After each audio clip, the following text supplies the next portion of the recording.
So I live in rural Australia, and this happened quite a few years ago, but is a story worth telling. The layout of our property consisted of a fairly standard 4-bedroom house and a massive shed that my dad used to keep all his furniture, machinery and tools in. This shed was around 100 meters from the house and had those lights that takes a while to warm up before lighting up properly. So I was around 17 at the time. It was the middle of winter and it was getting dark at around 6 p.m. I was just finishing up working on my car in the driveway when from the work shed I hear my mum in a panic scream for help. I sprinted up to the shed, the yelling continuing the whole time.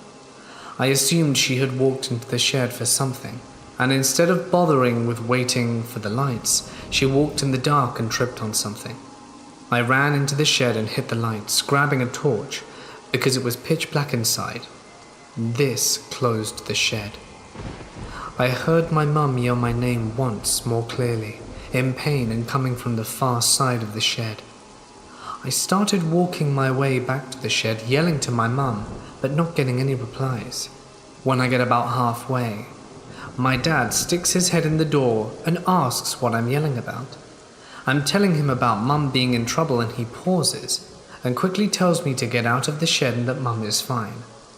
Absolutely and completely confused, I walk back to the door of the shed and both of us walk back to the house.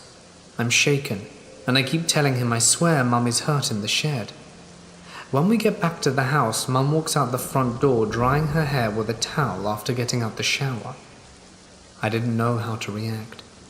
I explained to both of them what happened, and they both brush it off, saying it was weird, but that I probably imagined it. That weekend, my older sister, who moved out 2 years before this event, came home for a visit. Sitting on the grass beside the house and the shed, I told her what happened, and she went white, and told me that a few years before she moved out, the exact same thing happened to her when she got home from work one night, except Mum called my sister's phone when she was in the shed, wanting to know what she wanted for dinner. My sister never told a soul about her experience, only refused to ever go into the shed again. We both wondered what we would have found if we'd have gone to the back where the voice came from.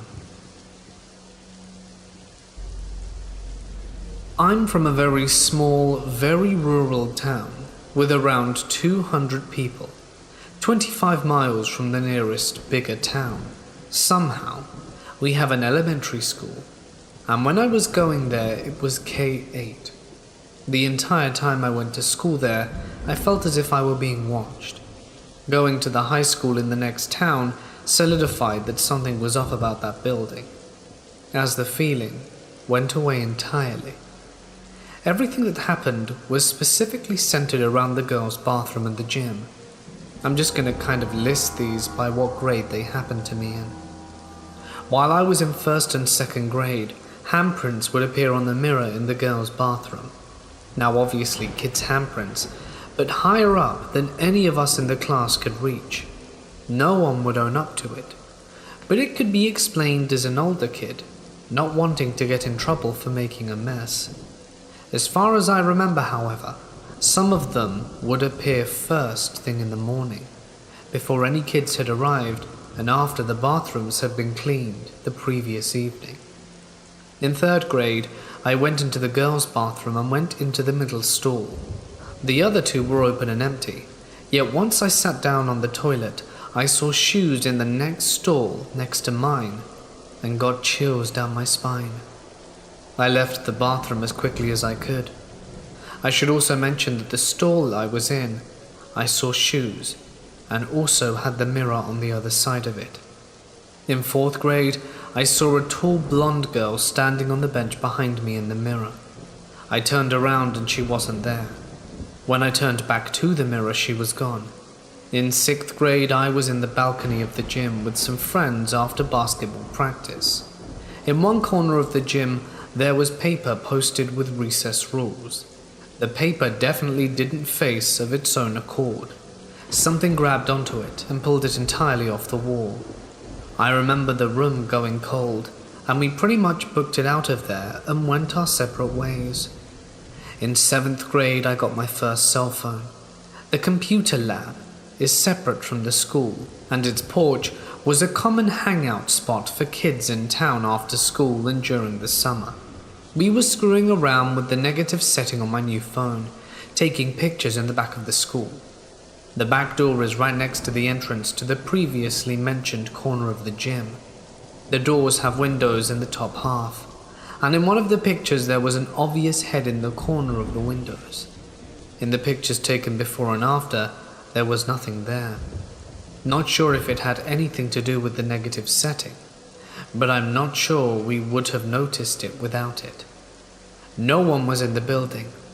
It was probably around July, but I broke that phone beyond retrieving them.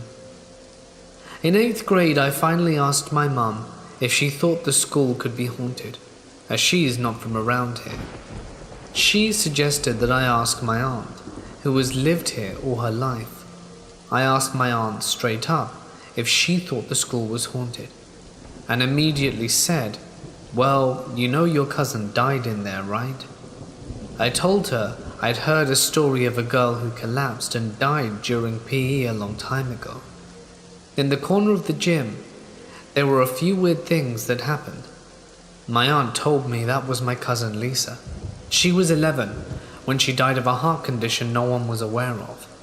My aunt was 17 at the time, and I described the girl I saw in the bathroom years before. Tall, with shoulder-length, straight hair. According to my aunt, that described her almost perfectly. It explained, at least to me, why I had seen these things throughout the years, and only ever in the girls' bathroom and the gym. Why I had felt like I was being watched, but never in a malevolent way. Why I felt an immense sense of relief upon going to high school, because I didn't have to look over my shoulder all the time and fear I would see something that wasn't meant to be there. It gave me some closure, some explanation, and made me less fearful of the school. I still get a chill down my spine when I go in though. I live in Eastern Europe, more exactly in Romania. You may have heard about those gypsy witches that live in my country. Most of them are just pretending to be something they're not. This, however, is the story of a real witch. My grandmother used to live in the same village with a witch. I don't know if the witch was a gypsy or Romanian, but it doesn't really matter. She lived for so many years that no one knew her age. This woman claimed to be a witch, and she had also claimed that she had this demon who served her. She used to talk about the ways she sold her soul one night in the forest while performing a ritual. In return, she gained powers and the help of a demon. She said that she couldn't die until she convinced someone to take full charge and responsibility of her duty as a witch and sell his or her soul to the darkness as well. She, I believe, had 3 daughters, but people said that their mother's behavior scared them away. They moved to Bucharest and never returned to the village. Now, you will say that she was most likely a crazy old woman, but no. A lot of people heard weird noises coming from her attic, and she agreed that the sounds were made by her slave demon. People, even though afraid, asked her to solve their problems and gave her money for doing so. No one ever complained about her work. No one. Everything was put in place no matter how difficult the task was. People witnessed a lot of hard work getting done overnight in her yard and garden, things that she wasn't able to do alone. My grandmother met a woman on her way to work. The woman asked my grandmother about the witch. She wanted to know where the witch lived. My grandma gave indications and then asked her why she was going to go see her. She said that a thief broke into her house and stole her savings, and she wanted her money back. The next day my grandmother met the woman again. She carried a bag, and my grandma asked her what happened. She said that she went to the witch and received the promise that she would be able to find the money on the table when she returned home. The witch asked in advance for half the money. The woman agreed. It was better than nothing, and things happened exactly as the witch foretold, and she carried the promised money in the bag on the way to the witch's house. Another story is that a woman fell in love with a married man.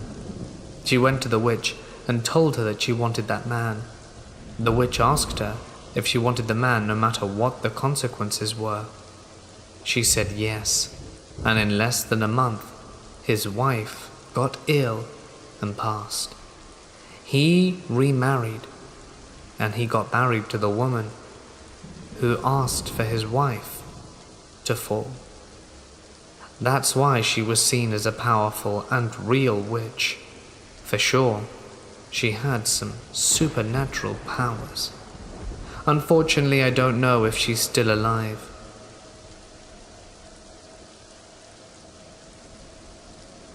I have played World of Warcraft since its release, and up until 2 years ago when my first daughter was born.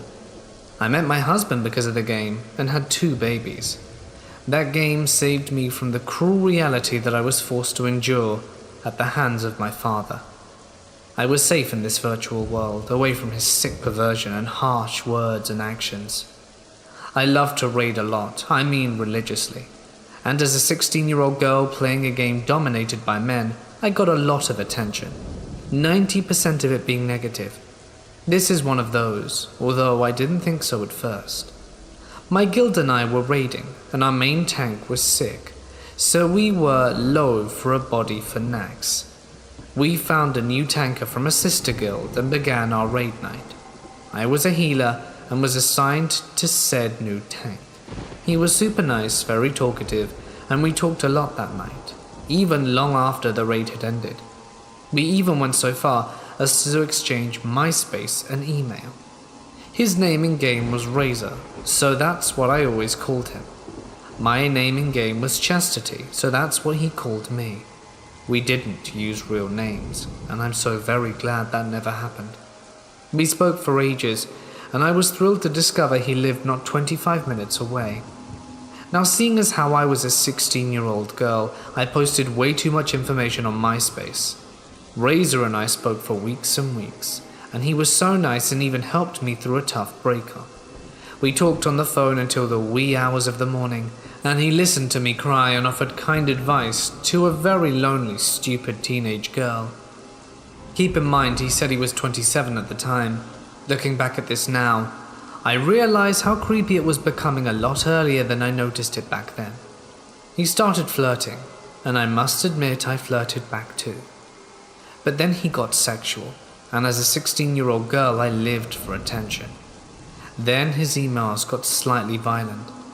One incident in particular I remember was an email he sent where he told me in graphic detail how much he would like to have me. And stupidly, even after reading that, I still spoke to him. It was extremely graphic. One day after walking my dog through the park, I returned home to the phone ringing off the hook. No one was home, which was normal as both my parents worked a lot.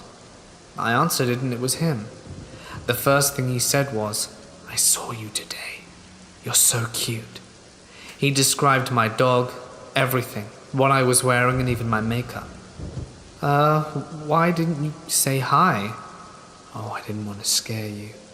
You know me, if you saw me, I have a lot of scars, mostly on my neck." Even back then in my stupidity, I started to get scared. "Yeah, from what?" "From glass." All I remember him next saying was, "Can I come in?" I slammed the phone down, grabbed 2 of the biggest knives in the kitchen. I grabbed my dog, a 200-pound St. Bernard, and hauled her into my room. I barricaded my door and heard someone pounding the front door. The pounding continued for what seemed like hours until it got dark. I jumped at every single noise I heard until my mum got home. I never answered any more of his phone calls or emails after that, though he sent tons and emailed me several hundred times a day. I'm so glad I never opened that door. Everything begins when I was in my early years of high school. My sister, quite a few years older than me, moved out of our family home and into her first apartment. My mum was seeing someone new for the first time in a decade after her divorce with my father. My soon-to-be stepfather's children would soon have a room in our house, which was my sister's previously. It was the summer, and I, a young teenager, often spent my late nights on the couch downstairs, video chatting with friends on my laptop. On one particular night, it was about 2 a.m., and my friends and I had just disconnected out our video call when I heard a peculiar noise at my feet. The sound most closely resembled nails scratching at the pillows near my feet. I was immediately filled with dread, and my legs began to grow colder. My laptop was on my chest, cutting off all view of my lower body, in fear of what, or who I might see if I looked over or around my screen. I called my mother from upstairs. I was facing the stairs, and when she came halfway down the stairs out of bed, I asked her, "What's sitting by my feet?" She angrily replied, obviously, since I had woken her, "Nothing. What's the problem?" I felt better, but not enough to stay downstairs. I went upstairs and climbed into bed for the night. I always sleep with the TV on my door open, and fell asleep just fine, but was awoken abruptly in the middle of the night. It's Always Sunny in Philadelphia was playing. It took me a moment to realize what was happening, but I soon grasped what the gang was doing. They were digging up a grave to steal the jewelry from a corpse or something like that. I was really too young to appreciate the show. And soon after, the characters opened the uncovered coffin, and the camera showed the rotting corpse wearing a white dress. The camera zoomed in on the rotting skull, and my bedroom door slammed shut. And the same scratching sound from earlier grew louder on the pillow right next to my head. I pulled the blankets over my head and forced myself to fall asleep to escape the hell I had found myself in. Some time passed with no further activity. I found myself in the hospital. My sister was giving birth to her first son. I started to tell the story to my aunt, who had lived in the house as a child. She explained that these sorts of things were in no way strange. I was perplexed.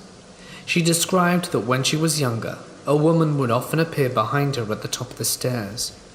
She described that my mother had seen the same woman as a child, but as an adult never admitted it. Actually, whenever I brought it up, my mother only slightly smiled. I believe it was part of her coping process in order to continue living in the house for years to come. Soon after my sister got out of the hospital, I brought up the events to her. She was very calm and described that when she lived in the house, a woman in a white dress would come down from the attic, walk into her room, and stand there silently staring at her. She described the woman would always have long black hair draped over her face. My sister told me she would often ask the woman what she wanted, and after receiving no reply would ask her to go away, which she respectfully did, returning to the attic. After this, perhaps it was just the fear of what I had been told. I always swore that I saw the same woman lingering throughout the house, always from the corner of my eye, drifting into my sister's old room. Late in the summer, there was a night when my family, which was now me, my mum, and my soon-to-be stepdad, were gathered around downstairs in the living room. My mum asked if I could go up and close my sister's old bedroom door, which was located at the end of the short hallway, so that the heat didn't draft into her vacant room, but rather into the two occupied bedrooms. When I approached the dark room, I reached my hand normally towards the knob, but as my hand touched the brass handle, things changed. The door flew shut in my face, Immediately I thought that someone had broken into our home and was in my sister's room. I tried the knob several times, but the door was locked tight. I ran downstairs and explained what happened, and that it was probably wise that we leave the house to call the police. She didn't believe me at first and asked, laughing, that we go upstairs and inspect the door. So I grabbed my little league bat and 3 of us went to check on the door. Each of us pulled on the knob and were unsuccessful. We heard movement from the room, and my mum and I went outside to wait in the car with the police on speed dial, as my stepdad attempted to get into the room. Eventually, when nothing terrible happened, we went back inside and approached the door once more. My mum, not believing in the ghost stories that had swirled through her home for generations, simply said, "All right, that's enough. Just open the door." As she reached for the knob, the door swung open before her hand could touch it. I went inside, checking under the bed, behind the door, and in the closet, but found nothing. My grandfather used to come and visit us quite often before he passed. It was quite easy since he lived in the house he had built next door. Once he had given our house to my mother. He described to me a story that, although I couldn't tell if it was just messing with me or not, he pointed to the large oak tree in the center of our backyard and said that a long time ago a man and a woman lived in the house. The husband had gone insane and killed his wife in the house before going to an oak tree that stood right beside the one in our yard and hung himself. He continued to say that they cut down the oak tree where the deed had been committed, and they left the untainted one standing. What happened next, however, was too real. He took me for a walk behind his house into the woods. A few hundred yards in was a seemingly ancient cemetery. He described that in the cemetery was where the woman was buried, while the man was cremated. In all honesty, I really didn't think about this story too much. A lot of time passed with no significant events taking place. I had only told my best friend Dan of these experiences, and one night I planned to stay over to his house. We were much older at this point, juniors in high school I believe, considering that we were driving, still having an innate fear of the home I lived in, especially being there alone. I asked him to come with me to grab some clothes for the night. He came inside and followed me to the basement where my freshly dried shirts were and started yelling, "Come out, spirits! Come on, come out!" I explained to him, "Dan, the basement looks creepy, but everything bad in the house is upstairs. Please just stop. You get to leave here and not come back. I have to sleep here." He seemed to understand and didn't say anything more as we climbed the stairs, where all of my books and notebooks for the school year were presently stacked. However, when we went into my bedroom, he tried once more to get a glimpse in what I had been describing. As I knelt down to my lowest drawer to get a pair of socks, he began to taunt. As he stopped yelling, we heard a large crash down the stairs. "I told you," I said. When we peered down, we saw that all of the books had been thrown across the room. We didn't say anything to each other. We didn't try to clean up the mess. We just left. Years later, as I write this, the house has been seized by the bank in an equally complicated series of events. I live about 20 minutes from the old house as it sits, rotting. Sometimes I drive there and just sit in the driveway, staring into the upstairs window of my sister's old bedroom, wondering if there's a woman with dark hair staring back. Never once in my life did I go into the attic. The closest I ever came was when one day my sister and her now 2 boys were visiting. Her younger son and I were upstairs playing with trucks when suddenly he ran into the bathroom. The bathroom was where the steps to the attic were, which my mum had blocked off with several layers of plastic for whatever reason. I was terrified. He had run forwards, what I considered to be into the lion's den. I approached the doorway that went to the stairs, which went to the attic. I peeked in and could barely make out the child in the darkness. He was at the top of the stairs looking at the plastic, taking in his newly forming broken English to someone, something that had called him to the stairway that he didn't know existed. In a rush of courage, I sprinted up the stairs, scooped him up, and shut the door behind me for the last time before we moved out. This experience has bothered me for many years because I honestly don't know what to make of it. It has become one of those stories I tell around campfires, but this actually happened, and it still freaks me out when I think of it too much. I grew up on the east coast of Australia, and my family lived on a small country town on the edge of the rainforest. When I was 14, we rented a nice house on a few acres up a steep hill that ended in a cul-de-sac. The house was relatively nice, and sometimes I would go exploring the fire trails in the national forest behind us. I never found or saw anything weird. I don't even remember seeing any animals there either for some reason. Anyway, there was a deep, heavily forested gully with a small creek on the north side of the house that I never explored. Because one night, when I was home by myself, I heard something really weird. It sounded like screaming, but it was a decent distance from our house, and it echoed through the gully. There were no other properties or houses between me and where the screaming seemed to be coming from, so I had no idea what was going on. It was eerie. I listened to it in the dark for a while, and then I decided to go inside and lock all the doors. I didn't tell anyone about this, and probably would have forgotten about it if it hadn't reoccurred several years later.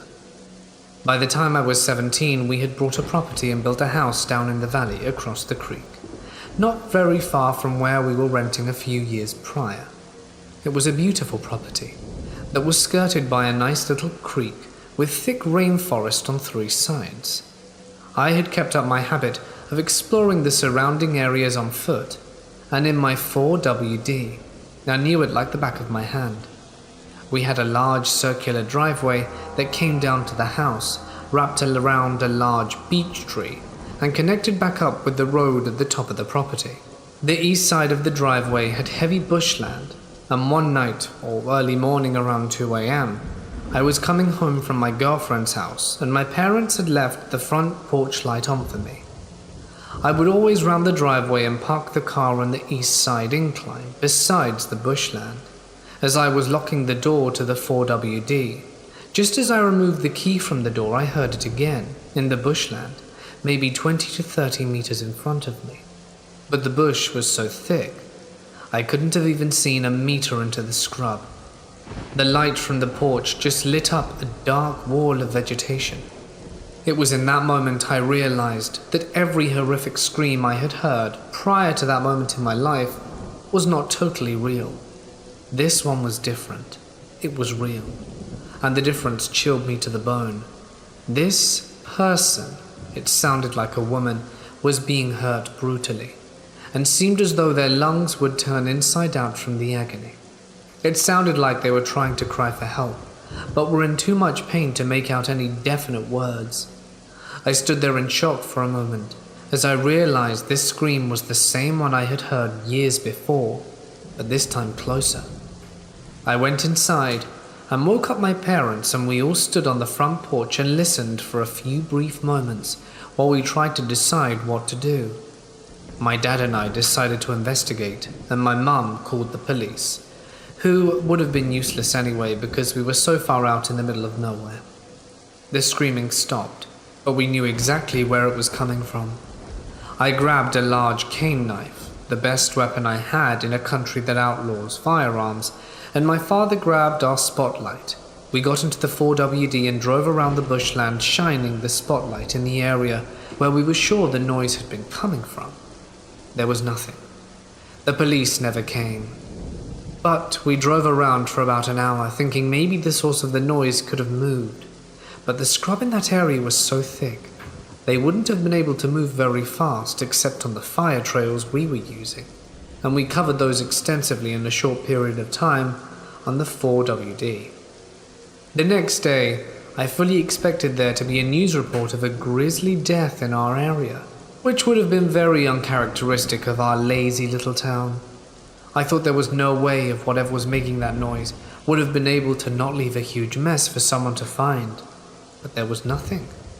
I told a few people about this experience, but Australians are no-nonsense kind of people and don't put much stock in the supernatural. So everyone thought it was just wild pigs or an owl. I knew it wasn't either of those. My parents and I knew what we heard, and we were sure it was human. One person was convinced that it was koalas mating, and when I insisted that this noise was human, the person said, "Oh yeah, that's what everyone who hears it thinks." So I thought that might be a possible explanation, but only for my own sanity. As far as I know, the noise was never heard again, and a few years later my parents and brother moved out of state, and I was living in the US for university and was sharing this experience with some kind of friends late one night, and the point that koalas mating was kind of a funny punchline. Except this time one of my friends, who was obviously interested in the relations of marsupials, said, "Have you ever looked up on YouTube to see if the sounds match up?" I hadn't. So we spent a bit of time looking up videos of koalas mating. There were quite a few, and not one video sounded close to what we heard. So back to square one, with no explanation. Anyone have any idea what this could possibly be? I lived in the RGV, living in Edinburgh, but grew up in Rio Grande City my entire life. My grandma told me stories of her encounters with the lechuza when I was a kid. I was usually skeptical of mystical tales, but when it came to my grandmother, I bought her stories. It wasn't until I had my own experience that I was fully invested in other old wives' tales and folklore. I was out at a friend's ranch north of Rio Grande City with my buddy and a cousin of mine, a mutual friend and my buddy's dad. We were putting up some fence posts and barbed wire so we can corral some stray cattle that had wandered onto the property and keep them there until we found the owner. The sun was setting, so we decided to call it a day.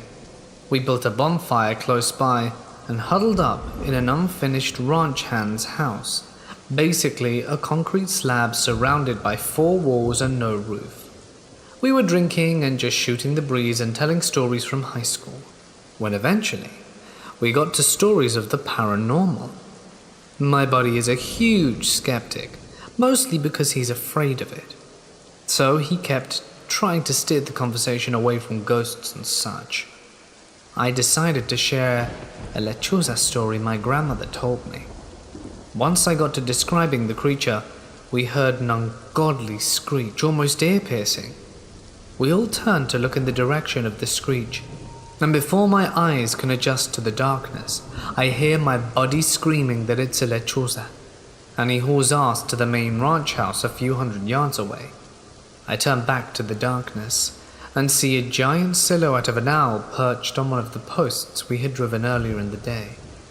It was massive, so naturally I did one of the 2 things they tell you never to do. I whistled at it. This thing screeched again and spread out its wings. Its wingspan had to be in at least 7 feet in each direction, so 14 feet. The fence posts were spaced about 16 feet apart, and its wings almost spanned half the distance. Scared out of my mind, I pumped my chubby, tree-trunk thighs as hard as I could and ran.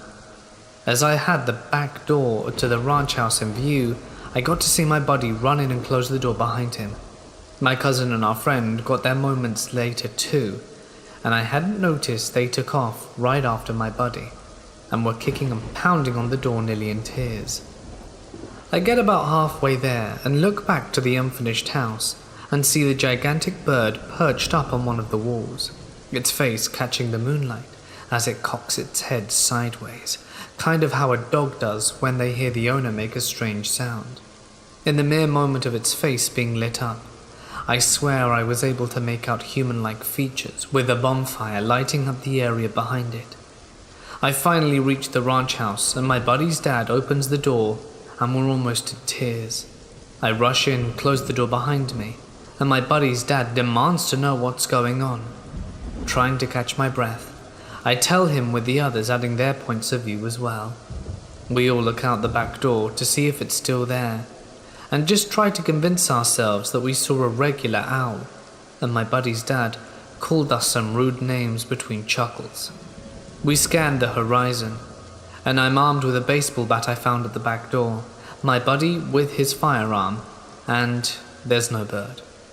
We got back with flashlights, me, my bat, my cousin, and a few weapons. We got back with our equipment, and our friend stayed back at the ranch house. He was done for the night.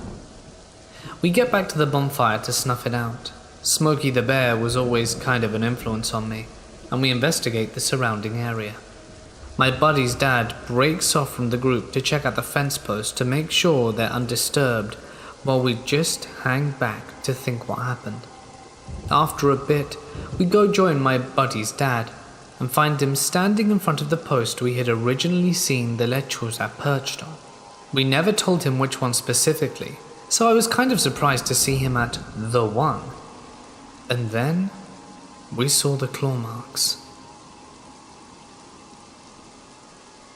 It was Friday night. My weekend had just begun.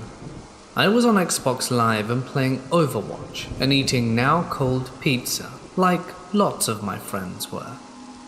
I was kicking considerable ass more than I usually would at this game, and was on fire. For non-Overwatch players, that basically means you're doing really good. At around 2 AM, I decided to step up my game and go into competitive mode.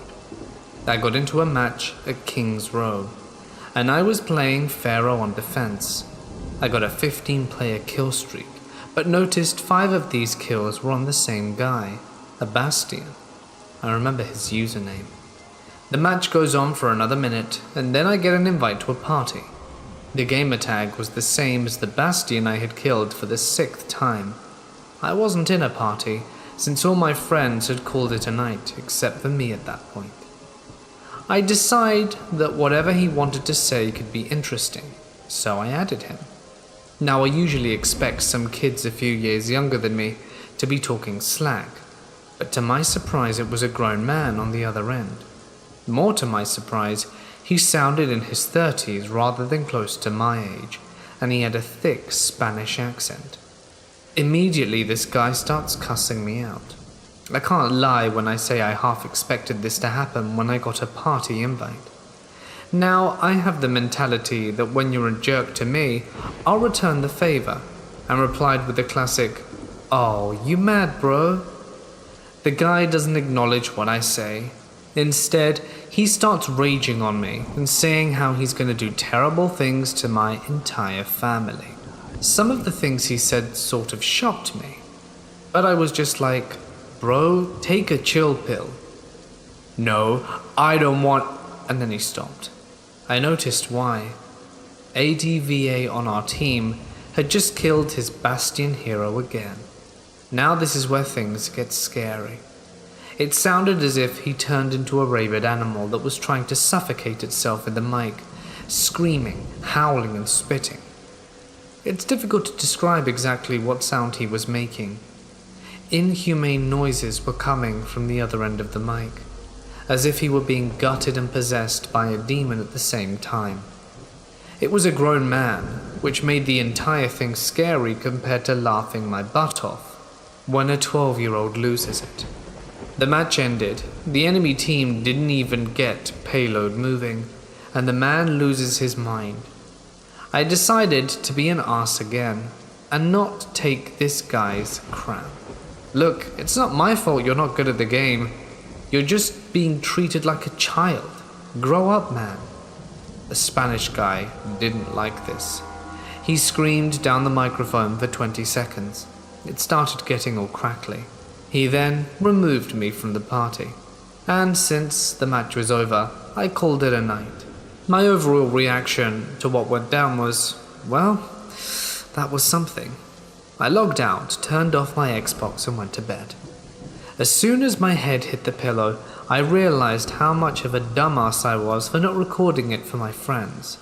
They would have lost it when they heard it. Then I fell asleep. Saturday went by with nothing, and I thought that was that with the angry Spaniard. The next day I logged into my Xbox to play more Overwatch, and noticed I had a message from the guy. "Good morning." "Good morning, Johnny. I know you have to go to the movie theater down in Ashford tomorrow." "What the hell?" I said out loud. I decided to pull out my phone and take a picture of the TV screen. I then texted my boss about it and told her that some guy on Xbox somehow found out where I worked. Now my boss is a mean old lady, so she naturally didn't care about what happened on Xbox, even though it concerned my work. She just blew it off and told me I still had to come into work the next day. Jurassic World Fallen Kingdom and The Incredibles 2 were both hot then, and it was going to be busy. I ended up coming in next day at 5:30. It was pretty boring and busy like I predicted, up until around 8, when a super short guy came in through the door.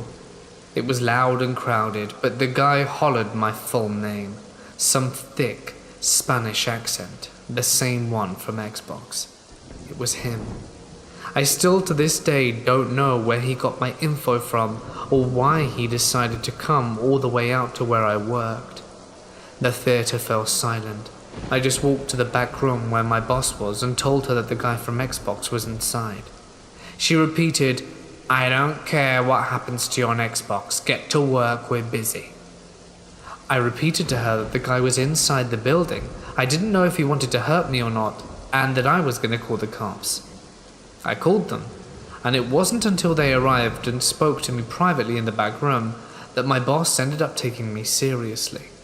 The Spanish guy was still inside the lobby, and the cops put him in cuffs and walked him out.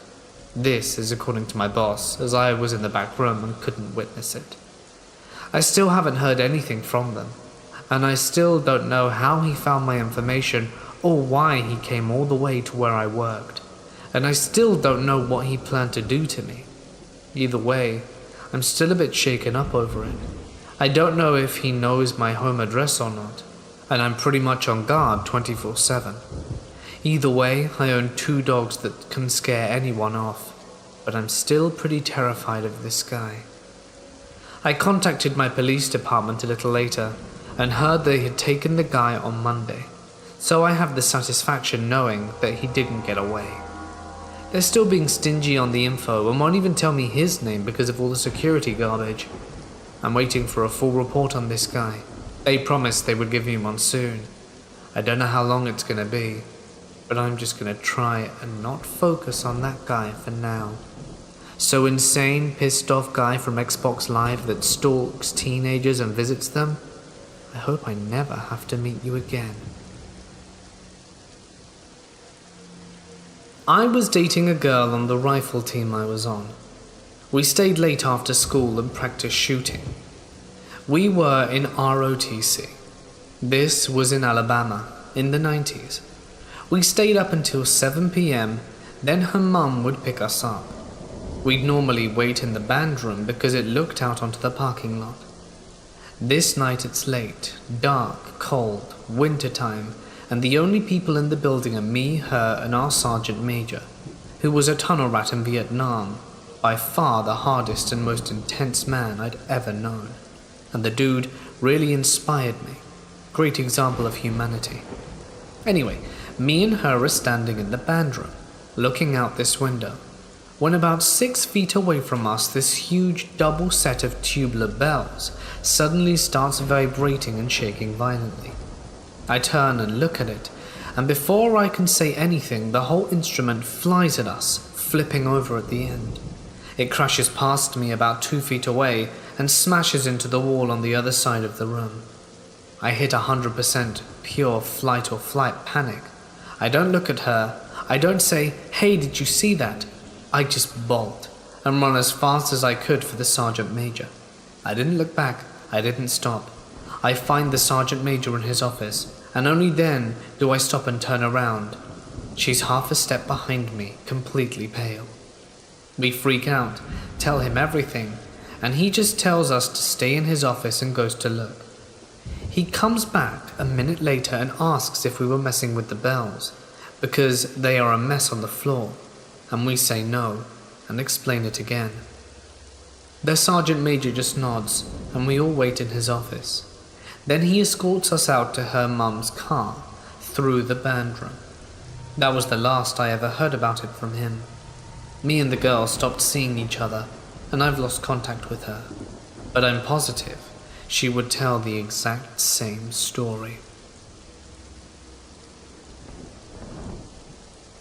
I have been fortunate enough, in my brief time on this earth, to have had many paranormal experiences.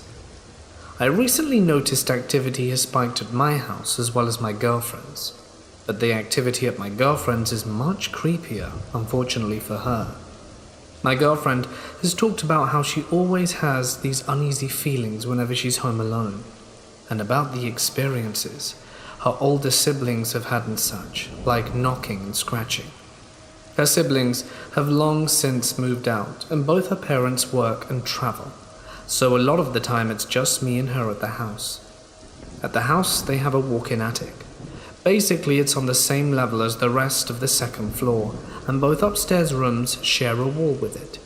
But the activity doesn't stop there. I first felt something was off, one of the first times I was staying over. No one was at the house except me and her, and we decided to call it a night. She went upstairs before me, and I went into the kitchen for water. I then proceeded to the staircase and felt the sudden urge to sprint upstairs as fast as I could. All throughout the night, we could hear what sounded like heavy furniture being shuffled around downstairs. My girlfriend was understandably in denial, and we eventually fell asleep. We awoke at 9 a.m. the next day, to what was the unmistakable sound of someone running up the stairs. At the time, her bed was against the wall that is shared with the stairs. I actually fell out of the bed from being startled, and we were the only ones at the house that weekend. Let's fast forward to the present. I'm in the house as I'm writing this. The bed shares a wall with the previously mentioned attic. On and off for about an hour, we've been hearing tapping and scratching on the wall behind us. I've already gone into the attic twice with all the lights on and an LED flashlight. I'm no expert, but I couldn't find any evidence of rodents or other pests. Maybe it's something in the wall. I'm a logical person and always try to debunk strange things before confirming them. However, given what we've already experienced, I'm not so sure. We'll just have to wait and see, I suppose. I live in a very small town of about 100 people in rural New South Wales, Australia. This happened when my friends and I were 14. My town used to be a very close-knit farming community, but the shift to modern times and the massive drought of the 2000s led to most of the businesses to be closed and farmers to move away. The aging population slowly died, and their houses were filled with despicable types, drug dealers and addicts, thieves and dull bludgers. It's sad really, but even now there are still great people here. What I've always found creepy is even though a very small population, and I've known just about everyone since before I can remember, there have always been people in the surrounding area that no one seems to know. Old loners mostly who keep to themselves, and no one ever sees them. On top of that, there have been several depraved people with interests in minors. There have also been numerous break-ins and attempted break-ins in our homes, not to mention that for long stretches of time we've been without a police officer, which means a 000 call would take an hour for help to arrive. It gets even creepier. The further the bush you go, I've heard of abandoned farmsteads where families have just vanished, with all their belongings including their cars left behind. There was even a multi-generational inbred family reminiscent of the Hills Have Eyes, discovered a few years ago, though that was a few hundred miles from me. I grew up and went to primary school here, but we had to travel an hour to get to high school. It took quite a while for my closest childhood friends, Tim and I, to make new friends. After 2 years of high school, we invited 3 friends to come out to town to go camping. Tim's parents owned a small property where they kept sheepdogs and horses a few miles from the town. We camped for 5 days there in the school holidays. The first night, as what often happens, we sat around the campfire telling stories. I told the story of some of those creepy loners I mentioned earlier, a pair of brothers that lived a few miles up the road from where we were camping. They were rarely ever seen, with a reputation of being creepy hillbilly hicks. I told them the story of how one night they had tried to cripple my father over him, supposedly stealing their business. They ambushed him at the local weighbridge at night. My father managed to fight both of them off, and my cousin also had a run-in with them by taking a shortcut across their field, only to hear a firearm shot in his direction. My cousin had lied to me before, so I wasn't sure if it was true, but I made out like it was and later embellished their reputation with the normal inbred cannibal type crap city folk expect. On the second night, we decided to go for a night walk. We were kids and enjoyed fantasy movies and games and had a bit of role-playing fun. One of us was too scared to go out in the dark, so on our walk we decided to play a prank on him. We started screaming and running back to camp, saying, "He got Henry!" It worked, and our friend was scared. Zeb tried to climb an electric fence to escape. Henry, came back dirty and bloody, and we hid in a farmhouse until Tim ruined the prank by claiming he heard the brother skinned people, which caused us to burst out laughing. The next afternoon, we hiked up the nearest hill, called Sims Gap Hill. It was a popular walk for Tim and I when we were kids. The fastest way to get to the hill was by taking the dirt road called the Stock Route, which ran parallel to the main tar road which led to the town. The 2 roads are connected by another called Sawmill Road, which was at the base of the hill. We walked down the Stock Route, and I pointed out the Hillbilly Brothers' property as we went past it. All you can see from the road are piles of rusted old cars. We reached Sawmill Road and walked across the paddock to the hill and had an enjoyable time. We started climbing down the hill as it got late, but underestimated the time it took to walk across the paddock to the road. By the time we reached the road it was night, and of course, it happened to be pitch black. As we started walking down Sawmill Road to the Stock Route, a pair of massive bright headlights turned onto the road from behind us. Naturally, we got off the road, which meant disappearing into the thick patch of trees between the road and the brothers' property. As the lights caught up to us, the vehicle started slowing. Up until then, we had thought it was a farmer's ute, but now we realized it was a very old, very loud tractor. Not wanting to be questioned by any meddling adult, I tried to encourage the guys to hide. The tractor slowed right down and flashed a spotlight into the trees and then sped away. The guys asked me who it was, and I said I didn't know. As we continued walking slowly, we saw the tractor turn around the Stock Route and then into the brothers' property. Now I was unnerved. The tractor came roaring down the fence line, and I yelled at the guys to run. We ran until we came to a small, well-hidden ditch, which we jumped in and lay very still. The tractor stopped right on us, and they shined the spotlight over the trees. It didn't illuminate the ditch, luckily. The driver stopped and got off the tractor, walked over to the fence, and I peered up and saw the silhouette of a dirty, disheveled man with messy hair standing at the fence line looking around. In his hands was a rifle. In a nasally Aussie hillbilly voice he yelled out, "Where are you?" We didn't dare move. I started thinking what we'd have to do if he climbed the fence and started coming our way. But he eventually turned around, got back on his tractor, and left. It started with a groan and then rumbled down the other way. I got my friends up and we sprinted towards the Stock Route, ducking under branches and jumping over fallen trees. We hadn't quite hit it when the headlights were behind us again, roaring up Sawmill Road. We made it to the road and panicked. It was still 2 or 3 miles back to the camp, and we wouldn't be able to outrun the tractor.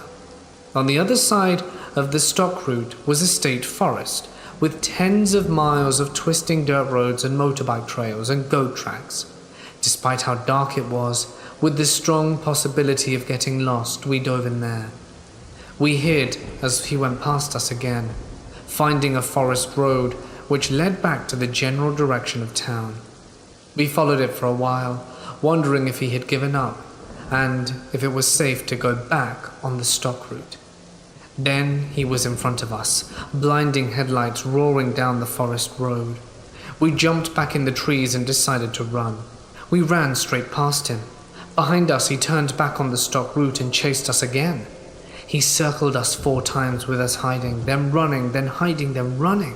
When we had gone far enough that we thought we were close enough to the camp, we ran through the woods and jumped back on the stock route to be met by headlights. Tim's mother had come looking for us after finding our camp empty. She'd finally found us and we were still a mile or so from camp.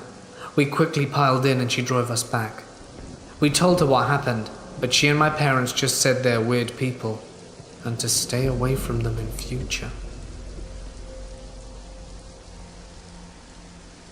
This happened to my uncle's wife. I will narrate it, how she did to me and my sisters. We're from the northern state of Mexico, Nuevo León, from a small town south of Monterrey, around El Cerro de la Silla. If you've never heard of it, do Google it, it's beautiful. Stories about people seeing witches and lechuzas around the town are very common, but my aunt's story really pulls a chill down my spine. The story goes like this. I lived in a small home up in the hills. I shared a room with my sister, our windows facing the main street. It was big, and it had rails on the window. One night, me and my sister were in bed. She was asleep, and I was awake, lying on my bed looking outside my window, since my bed was against the wall and right underneath the window. I liked opening the window and looking up at the sky. I remembered being around 3 a.m. when I decided that I had to get some rest. I stood up just to close my window, and that's when I saw her, the witch, flying right in front of my house. She saw me and we made eye contact, and I immediately shut my window and got under my covers and started praying. I eventually fell asleep and awoke to the fresh air hitting my face as I opened my eyes, and I see my head sticking out the window. I screamed as loud as I could, and my sister woke up to help me. I'd never been afraid like I had been at that moment in all my life, as I realized that it was only her power that caused me to look out my window like that. If it wasn't for the rails, she would have had me. My aunt told us that her grandma would tell that the witches would take kids out their windows at night, and she never believed her until it happened to her. She believed the witch wanted revenge because my aunt made eye contact with her. The crazy part is that until this day, she sometimes wakes up with random bruises or hickey marks on her skin. Well, that's her story. This happened a few months ago. I had just gotten Red Dead Redemption, and while I was playing online, I met this awesome guy named Rick. He's in his 50s, a retired firefighter, and we played together a while, helping me level up so that people wouldn't target a low-level player who is also a girl. After a while, he introduces me to this guy named Black Wolf Angel or something like that. He seemed pretty cool at first, this new guy. We would hang out on RDR, shoot lots of bandits, and do gang hideouts. After a while, we became somewhat good friends, and he then started to lightly flirt with me every once in a while. I let it slide, being the kind person I am, and I made it my goal to not get a so-called Xbox boyfriend, so I tended to avoid flirting on there. We would normally hang in parties or with Rick, but one time he invited me to a party and I'm like, "Oh, okay, he and Rick want to play." But I was dead wrong. He began to flirt super heavily with me, and I acted like I had to go, and I left. For weeks he would spam me with party invites and messages saying, "Hey sexy, I really want you." It finally got to the point where I was sick of him, so when he invited me the last time, I answered, and he started with the usual flirting, and I just said, "Look man, I'm not interested in any kind of relationship right now, so please lay it off." He agreed and stopped for a few days, but then he broke the silence by sending me a message saying, "I'm thinking of ending it all because of you." I flipped out on him and started to cuss him out and tell him to never contact me again. I told Rick about it all, and he told me he stopped talking to him a few days ago for the same reason. So for a while everything was cool, but then I started to get phone calls and text messages saying the same stuff he used to say. I answered one said call and told him to leave me alone or I'll get the police. Thankfully he stopped after that. So to the guy from Xbox Live, let's never meet again, you creep. When I was about 5 to 7 years old, I lived in a house with my brother and my dad, where we always saw spooky things happening, and we thought it was haunted. One of the things my brother and I remembers from this house was a scary shadow. I was probably 5, and my brother was 2 years older than me. But I know this was not our imagination because we both remembered the same thing. We were walking downstairs while my dad was in the shower, and my brother and I for a split second saw a large shadow behind the bar of a man who looked to be wearing a trench coat and a fedora. It disappeared right after we saw it. Another time our cousin had came over to the house for a sleepover, and he was staying in the hallway upstairs. He was right next to the steps. He was a few years older than my brother and I. He was perhaps 11 or 12 when this happened. But when he was trying to sleep, he heard creaks and ghostly noises. He also claimed to have seen a shadowy figure moving around downstairs. The figure was wearing a trench coat or fedora. In our time at the house, many people have sworn to heard noises from under the porch. My brother and I would never go into the attic alone because we would hear things coming from the ceiling above my brother's room. I haven't been to the house in a long time now, and I'm wondering if we really were haunted by some spirits. I was in around 4th grade at the time. One of my teachers blew the whistle to let us know that recess was over and we had to line up. The teachers did a head count and noticed that one of the students were missing, my friend Annie. Now my school had a few trees on the playground making a little forest. One of the students noticed that there was a girl sitting under the tree. Everyone looked and saw the same thing. A girl with brown hair sitting under a tree, her back turned to us. Anne also has brown hair, so we assumed it was her. We all called for her, but she didn't move, and one of my teachers decided to go and get her. We all watched, waiting for her to fetch Anne, when I felt a tap on my shoulder. It was Anne. She explained that she went to get her jacket from the fence, which was nowhere near the forest. Everyone noticed she was there too, and we all looked back at the teacher who went down to get this girl. She was already walking up from the forest, no girl with her. The other teacher asked her what happened, and the teacher said, "I went down there, and I looked away from the girl for a second and she was gone. There's no way Anne could have walked up from the tree to us without someone noticing. The trees weren't that dense, and we were all watching. Not to mention she came from behind us, where the jacket fence was." My elementary school was extremely old. To make matters worse, just a year prior to this, a man ended his wife's life just down the street from the school. They had 2 kids that went to this very school. I'm unsure what happened to the kids, but one of the kids was a girl that was in my class. But ever since that happened, we haven't seen her or her brother since.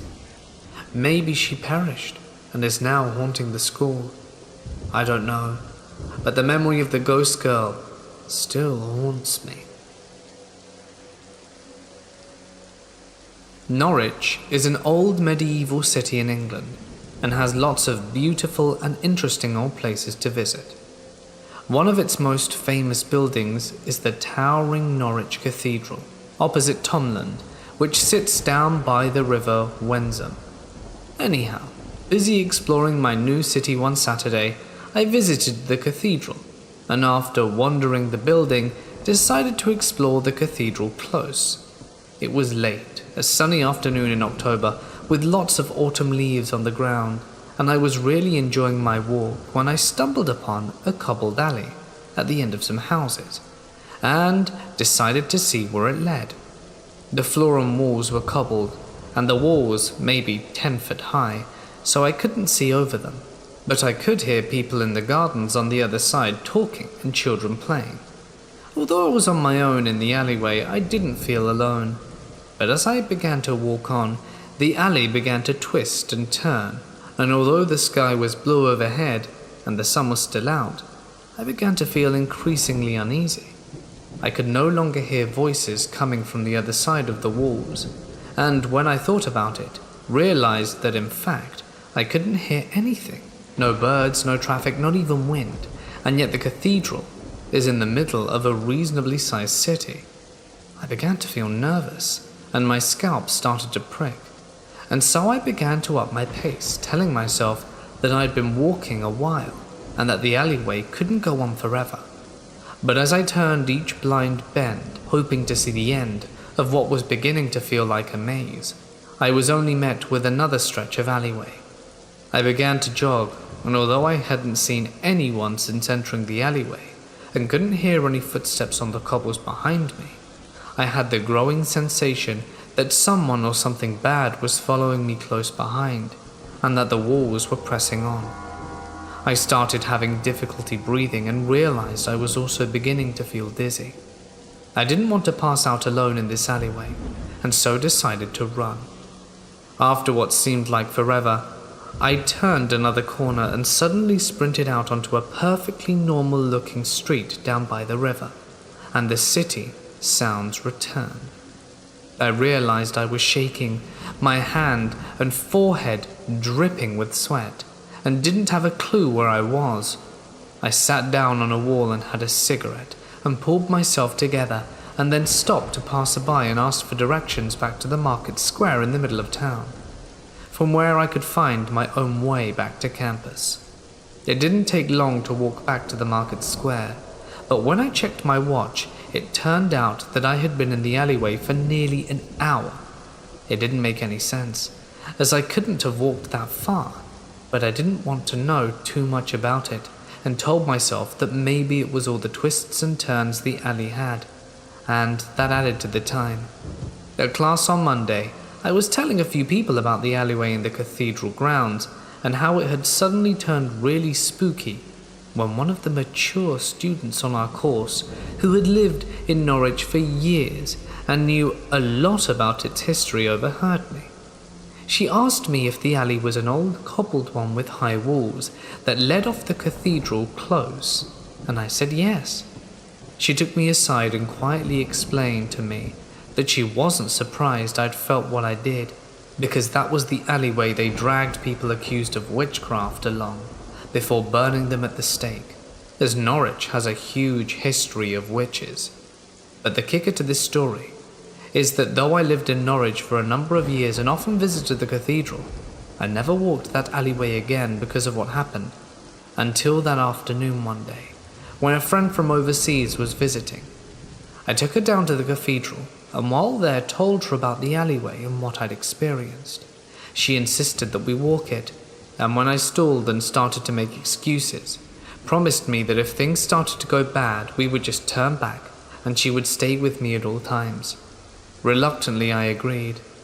The alley was just how I remembered it at first. Dry cobbled floor and high cobbled walls backing onto people's gardens. But after 10 minutes at most, and only a handful of turns, suddenly we found ourselves back onto the street. It didn't make any sense to me back then, and it still doesn't to this day, and I don't go near the Witch's Walk anymore. When Pokemon Go first came out, I couldn't keep up with my then girlfriend, now wife, at all. I'd spend hours walking around town, and somehow she'd always managed to outlevel me. So the only way I figured I'd get ahead would be to sacrifice my precious sleep and traverse and rough the tumbled streets of downtown Salt Lake City until the wee hours of the morning. And with that, my journey to become a true Pokemon master began. I started staying out until 1 or 2 in the morning 5 nights a week, since my work didn't start till around 10, and I felt I had enough time to recoup. And it worked great. Not only did I get ahead of her, but I developed a massive lead, made some friends, and even dropped about 12 pounds as well. It was working great, mostly. For anyone who doesn't know Salt Lake City, it has a pretty big problem with homeless people. A good number of them strung out on drugs or violently mentally ill. This isn't stereotyping, it's just a pretty well documented fact, both statistically and from my own experience. It's gotten somewhat better since the state stepped in to clean up downtown, but at the same time, they were filtering up into the nicer areas of the city at night and setting up camp or accosting people playing alone. As a result, I brought several knives which I would carry on me, one in my bag and one where most people hold a wallet, one in my pocket and yet another on my belt loop. I know it might have been overkill, but I wanted to be prepared for any situation. After all, I didn't need to win a fight, I just needed to make going after me not worth their time. And after getting sized up by a rather surly-looking group when I had stopped to use a public bathroom by the state capitol, I decided it would be better to stock up than to be undergeared. Thankfully, I've never had to do anything with them, but I have had to brandish it on more than one occasion. One night I'm walking back from the hill leading up to the capitol, when I see a guy on the same sidewalk a ways off heading in the opposite direction. At first glance, he seems harmless, but then I see him start twitching his shoulders uncontrollably and realize he's probably tweaking right now. As he approaches, I can hear him talking to himself. Nothing intelligible, but I think I at least heard him say something about kangaroos are controlled by Interpol. I'd been focusing on listening to him and hadn't noticed that he'd realized I was there. He began to walk towards me with that sort of purposeful stride that you have when homing in on someone. He was still probably half a block away, and I needed to cross anyway, so I figured that were a good time as any to part company. As soon as I'd stepped away and put my feet into the road, he follows suit and picks up the pace, making a beeline right for me. I unfasten it from my belt loop and palm it just in case. He's still shambling towards me, and I realize I've got one last chance to get out of this without conflict. When he's no more than 10 feet away, I flick it out, casually brandishing it to my side, and there's just enough light on me to make out that I'm armed.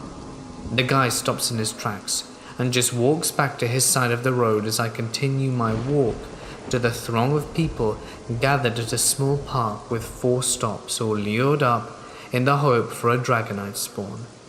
Sadly, that sort of dedication following such a creepy encounter didn't endear me to the gods of Pokemon Go enough to grant me one that entire summer. I freely admit that I could have been completely wrong about his intentions, but I wasn't willing to take the risk. Thankfully, I've never had another run-in like that again, even on subsequent nights when I went out binge playing until the deep freeze of winter arrived. I've had some really weird encounters with homeless people, including an overly aggressive panhandler who tried to come inside my apartment, and someone who thought walking in front of my car at a green light to keep me from going so he could beg for a ride to court, and I'm not joking with this, was good. But nothing where I actually felt my life was in danger like that night. In fact, my backcrap insane stalker ex scared me more than the homeless do. However, that's an entirely different story for another day. So, crazy guy, let's not meet again. I was living in Australia for a year. I was once a passenger carrier traveling through towns to get to the next destination. We were passing through rural towns in New South Wales that are small but still well populated. We passed by a field/park where families are having picnics, enjoying the day, kids running around and playing. While I'm looking at the park and all the people in it with my head on the window, I all of a sudden see what looks like a grey zombie walking through it. It's walking right by families and people sitting down, but no one seems to take notice of this thing that's sticking out like a sore thumb. No one is looking up at what I assume is a freak in a Halloween costume when it's not Halloween. It's moving slowly and limping like a zombie would, but has a dead look in its eyes and its skin is grey. If my memory serves me correctly, even its clothes are grey. It's wearing tattered clothes and has a Frankenstein monster kind of air about it. That's the best way I can describe it. Like a grey zombie Frankenstein monster. My eyes follow it the entire time while my bus passes the park, which is only for a moment. But the thing that freaks me out the most is how it's passing by all these families and no one is paying any attention to it. The thing is, it didn't necessarily seem evil to me, just sad. It didn't make eye contact with me. It was just walking slowly and sadly through the park. This huge grey guy is dressed up as Frankenstein's monster, painted grey on this sunny day, and no one even took notice of him. I don't know what to make of it. A very short 10-second psychosis on my part, or something supernatural. I also wanted to share this with you to see if any other Aussies know any legends that resemble what I saw, or if anyone has had a similar experience, because I can't explain this strange humanoid and can't find anything similar regarding this encounter. This happened when I was around 1st to 3rd grade, which is approximately around 10 to 12 years ago. But this specific memory has permanently scarred me until now, and is most likely the reason I am no longer a religious person. In the Philippines, the majority of our schools are Catholic. Some private schools require students to go to church every first Friday of the month. The school I went to back in elementary was one of those. Basically, every first Friday of the month, the students would gather in their respective classrooms. First, before all of us would be led to the church, and the church we went to was connected to our school. Each grade and section had their own areas in the church, so our teachers would be able to monitor us. The pews my classmates and I sat on were around 10 rows away from the altar, so it was pretty close to the front. The nuns and other church staff usually sat at the 1st to 3rd rows. I'm not sure if churches in other countries do this, but at the end of the ceremony here, people clap in celebration after hearing Mass. I was sitting next to my close friend, and we decided to do something funny. We were around 8 at the time, so our decision-making skills weren't really the best.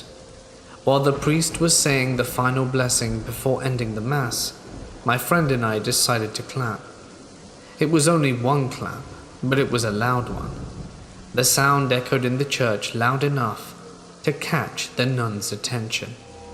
Finally, the Mass ended, and the students were led back to their classrooms, except our row. Enter the nun. She was old, between 60 to 70, wearing a black habit, and was very wrinkly. She marched towards our area fuming, and started demanding as to who made the clap noise. I ended up admitting it was me, but my friend didn't, so it was only me who got into trouble. The nun told my advisor to let me stay in the church, and my teacher obliged, gathered the rest of the students, and left. I was alone at this point, and bawling. The nun went off somewhere, and I was a small 8-year-old child who was left alone in a big church, aside from the janitor, who was cleaning the floors. Chills were literally running through my body. How would you feel if you were left alone with all these scary statues looking down upon you? The atmosphere felt really creepy and eerie. The design and architecture of the church was Gothic, so it only fueled my fear further. When the janitor began to clean near my area, I was begging him to let me out of the church, but he refused, stating that he was only following orders. Eventually, the nun comes back for me, grabs my wrist harshly, and tugs me out of the church and into their sleeping quarters. Quick note: in private schools in the Philippines, nuns and priests were residents and had sleeping quarters within campus. While the nun literally dragged me to their sleeping quarters, I grabbed onto a ledge near the gate, still screaming and thrashing around. We were outside this time, and the nannies and other guardians of the other students were looking on, but none of them did anything to intervene. I spot my nanny from afar and can see her looking at me in concern, but she stayed rooted to her spot. Once we were inside the nun's sleeping quarters, she throws me to the bed and begins yelling, telling me what I did was wrong and that I have sinned, and threatened me that she would lock me up in her room for a week. She even locked her door for emphasis. I was beyond scared at this point. She looked at me in the eyes and asked me if I would do it again, shaking her finger in my face. I shook my head furiously, and I remember her reiterating that she'd keep me in her room, but for only 3 days this time. I told her I would never do it again, and after what seemed like hours, she finally let me out. I was shaking when I returned to the classroom. We didn't really do anything to report the incident. I'm not sure if my nanny told my parents what happened, but if they did, they didn't come forward to file a complaint. So to this day, while entering that church, I still get goosebumps. My family gets very annoyed at me when I don't go to church on Sunday, but at this point, I really don't care. My family and I moved into a new house, which is a 2x4 house. It used to have an attic, but has since been sealed off. After a few months of living in this house, sometimes I'm just watching TV and hear scratching from the roof. I just play it off as being a bird. They're common where we live. And 3 weeks after the scratching, it got worse and more frequent. It's almost as if it were trying to scratch its way out of the roof. The attic entrance is above the outside of my sister's room, and one day my sister tells my dad the seal was open. My dad gets confused because it was supposed to be sealed off, so my dad goes to close it and realizes that it's really hard to open and close, so whatever opened it was strong. That's when I start to get skeptical. The same night I go to get a snack from the fridge. I open it to find out that they're gone. I think my sister must have eaten it. In the morning, my parents are going on about a missing cake. The cake was supposed to be for my niece's birthday. They ask if I had anything to do with it, and I say no, along with all my other siblings. I was getting very suspicious about the attic, so I built up the courage to go check it out. Please note, I am also probably the most paranoid person on this earth, so I was scared for my life, but the curiosity got the best of me. I get the ladder, a torch, and a knife just in case. I open the hatch. I shine my torch inside to see nothing. But as I search, I see the cake, empty snack pellets, dirty clothes, and a short, dark silhouette. It just freezes on the spot, and I immediately bolt and scream for my parents and tell them everything. They tell me to go stay in my room, and when they go and check it out, it was gone. I'm still in shock from that moment and get nightmares from it. We have since moved and no longer live anywhere near there. This happened in Manitou Springs. My wife and I at the time had a long commute between work and our home. We drove to the city in the daytime, came to our apartment in the evening. We had our youngest daughter at the time and were unloading some groceries. My wife saw from the corner of her eye a figure approaching. It was bizarre for her to get defensive, since many tourists walked the roads we lived on, Rutan Avenue. She took our daughter inside right away, fearing something amiss. She came back out to help me and told me she felt weak all of a sudden and started pointing at this lady walking up the hill. She noticed the person did not look like someone she wanted to be in the presence of and fled inside immediately after seeing what they looked like. I, however, stayed, not knowing what I could make eye contact with. She looked homeless, which was common as a lot of people come to Colorado for the pot craze. This was different. She had a burlapped sack cut in sections that almost had a weird aura, almost a memorization of confusion. Her face was scarred and deformed. She looked like she had a humpback, but possibly could have been carrying supplies. I made eye contact for the briefest moment, almost feeling an energy pushing me away. She had a staff too, and was walking very slow. I got chills, turned to grab the last of the bags, and as soon as I did, she was gone. I knew she would be there, and my curiosity struck me to see what this entity was.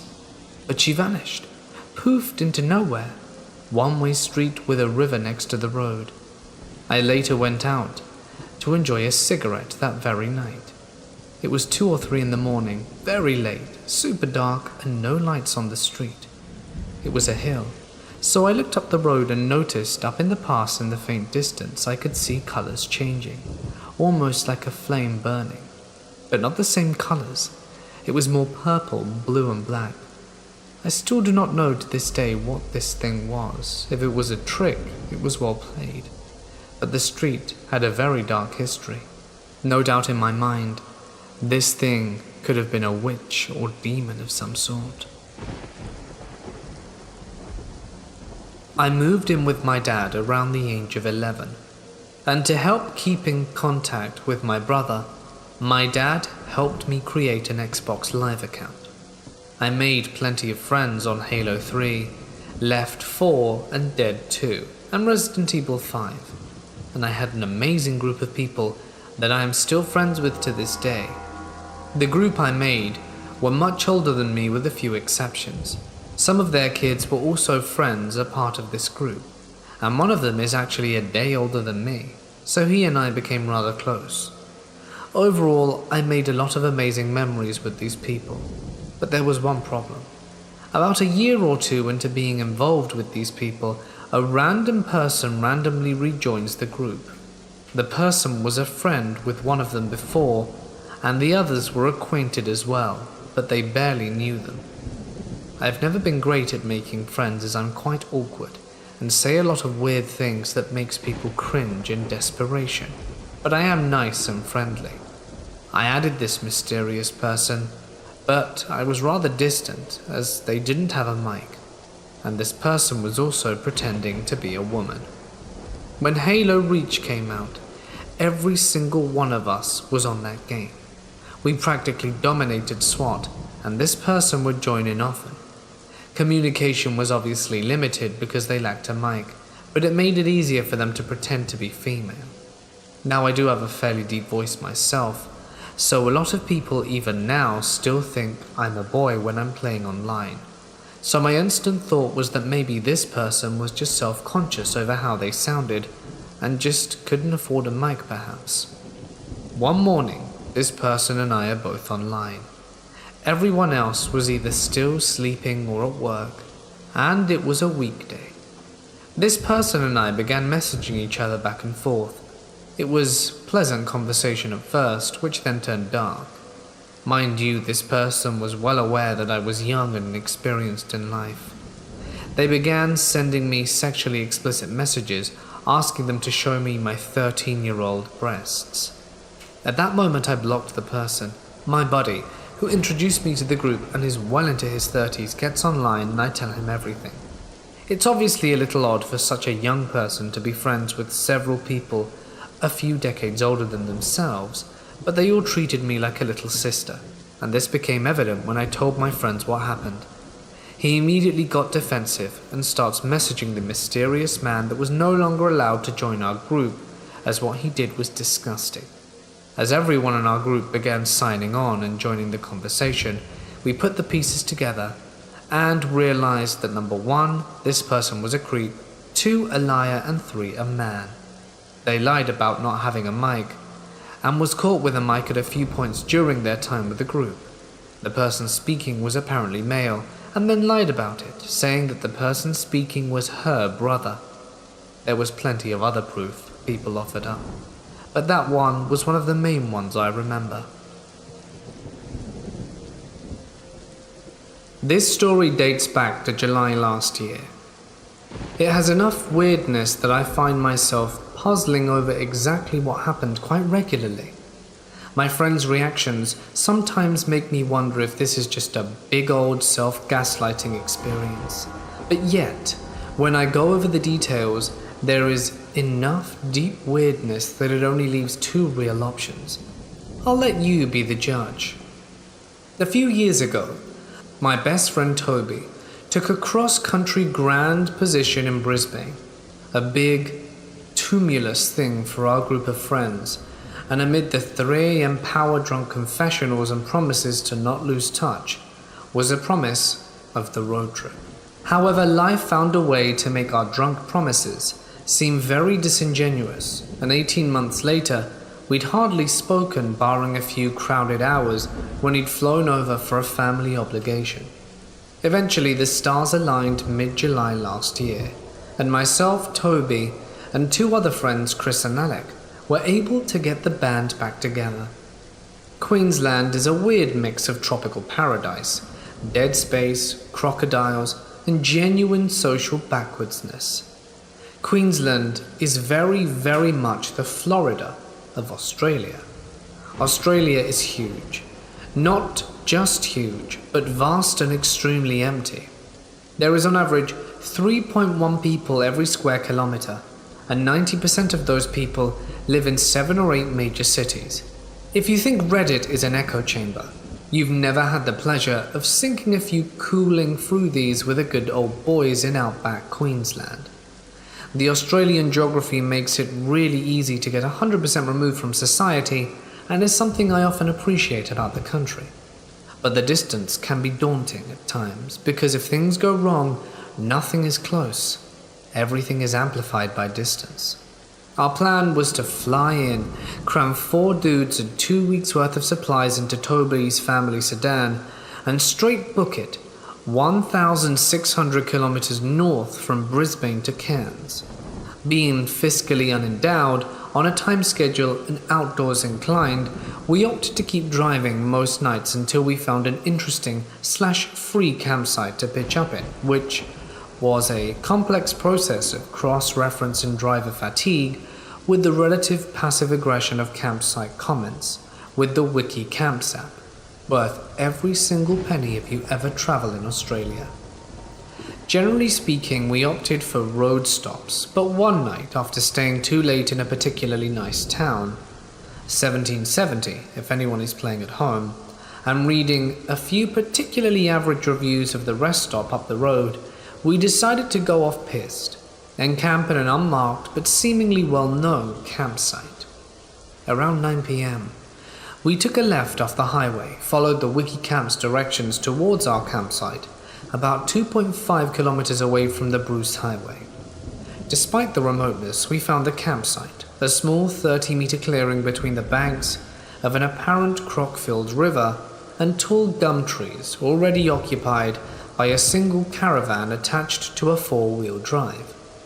Being quite familiar with camping, I felt a little awkward intruding on what I'm sure the caravan owners assumed was a private spot, well after dark, and made a mental note to smooth over any grievances with a cup of tea and a good day, should we see the owners before we left.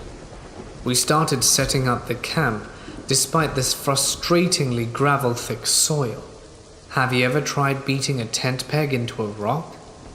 We weren't being particularly loud, but must have attracted our neighbor's attention because he flung open the caravan door within 2 minutes of us arriving and started one of the weirdest conversations I have ever had. Expecting a grey nomad couple and a "please keep it down," I was surprised by the 55-ish, bushy-bearded man that approached us. He seemed erratically drunk and asked us if we had a bong, which we did not. I offered him a beer and he asked where we were from. We mentioned Perth and he asks our names. We went around the group and we asked his. "Oh, don't worry about that." And then he cleared his throat and made a joke. "You know, I'm a gay prostitute." Mutual, unexpected statement silence. "Yeah, I'm great, but the other boys don't enjoy it as much." There was awkward laughter. It was also important to note that Chris and Alec were not particularly interested in this conversation, preoccupied with tents. Minimal attention was being paid, and Toby had made more an effort to engage, but was tending to his swag, and I was more or less solely engaged in the conversation. Despite his awful joke, which I talked up to different cultural sensitivities, I asked us if he minded us camping here, and what was he up to tonight? "Oh no, I'm just watching the State of Origin. Rugby, you know. I'm having trouble making friends." He pondered for 10 seconds or so and then followed up with, "I used to have a good friend, but he was a cross-dresser, so I had to take care of him." He said it so naturally that my general human statement interpreter thought it was an off-joke, and auto-response had already kicked in by the time I realized what he had just said. "Oh, how far is the river from here? Are we in range of any crocs?" I asked before my brain could work out, "Oh, why?"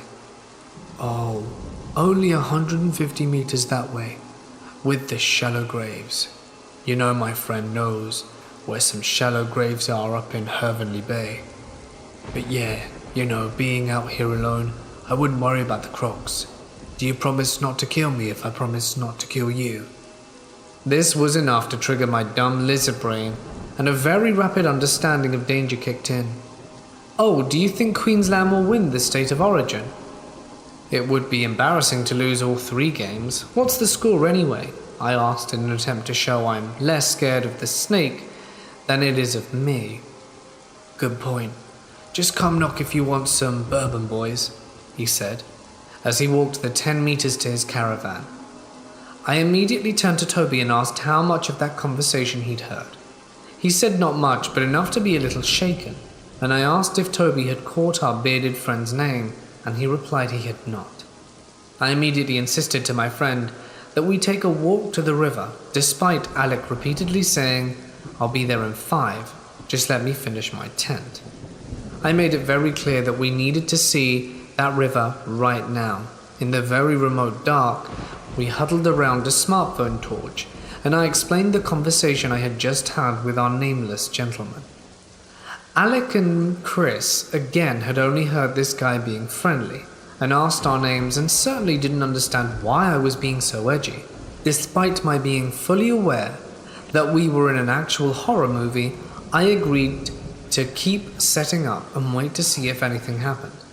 I immediately started scoping sizable rocks to use in a mano-a-mano fight to the end, should it come down to it. And 10 seconds after considering it, I asked Toby what we should do if our mate Mick Taylor happened to have a firearm.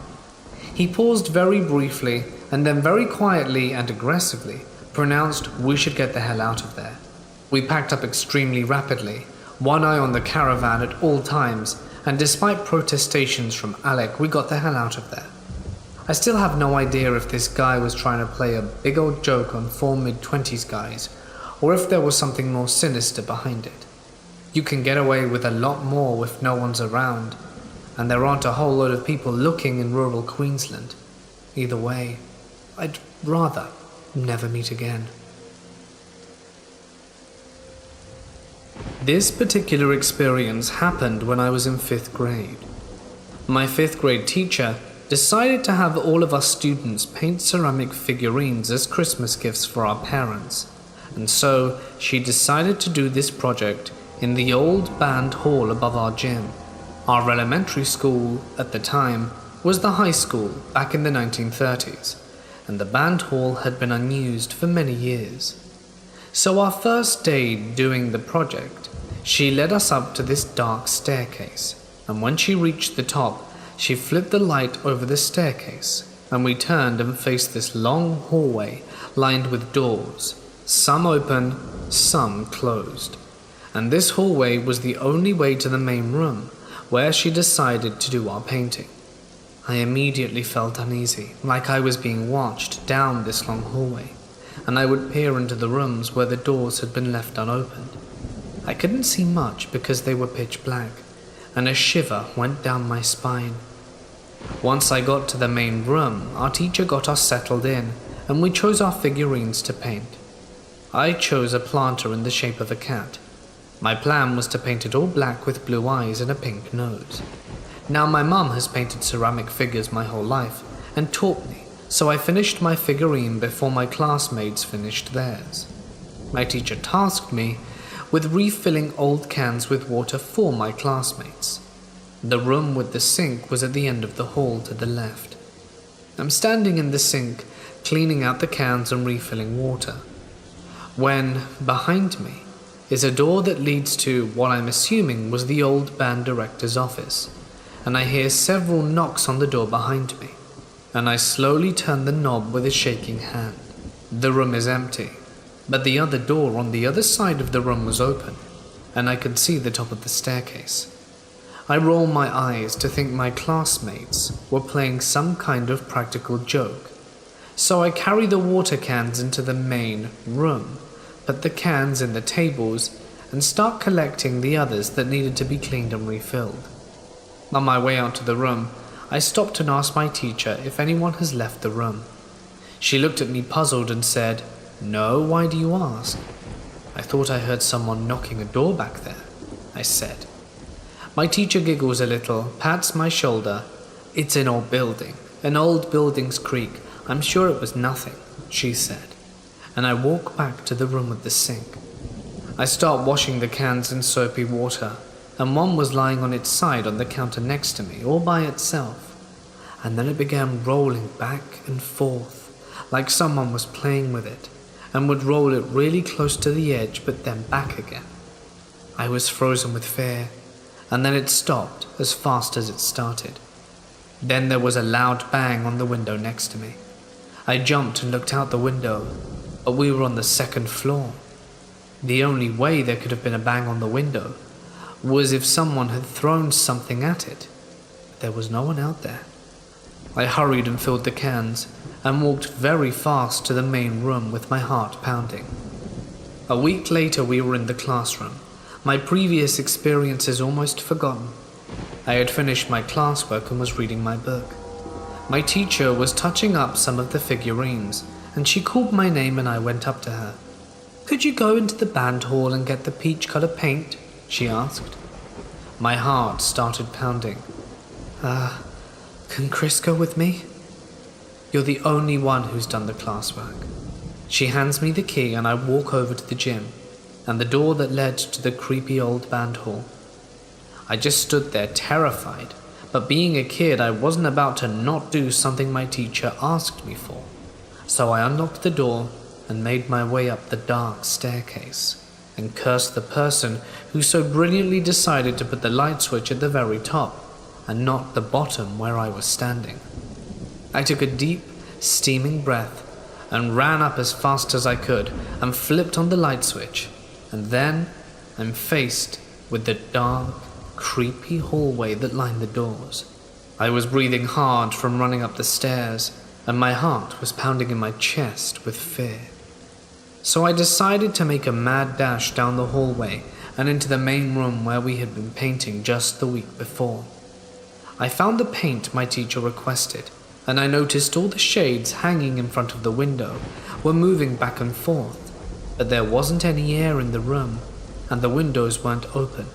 And then I heard moaning that quickly turned to laughing, and I ran for it. Down the hall, down the stairs, I flew out the door to the bottom of the stairs and slammed the door shut behind me and locked it. I noticed in my haste I didn't turn off the stairwell light, but I didn't care. I wasn't about to go back to turn it off. Till this day, I remember that old, terrifying band hall, and it being my most terrifying paranormal experience to date.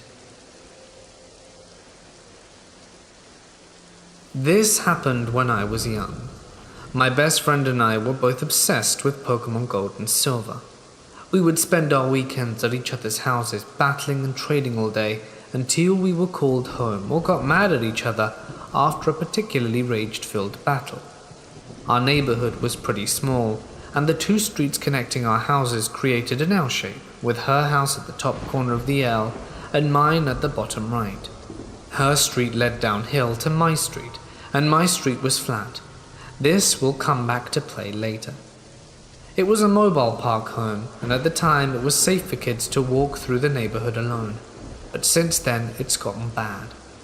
This particular afternoon, I was walking back to my house with my pink Game Boy Color and link cable in hand, probably really stoked to get back home and continue playing. I didn't even notice a man crossing the street and walking quickly in my direction.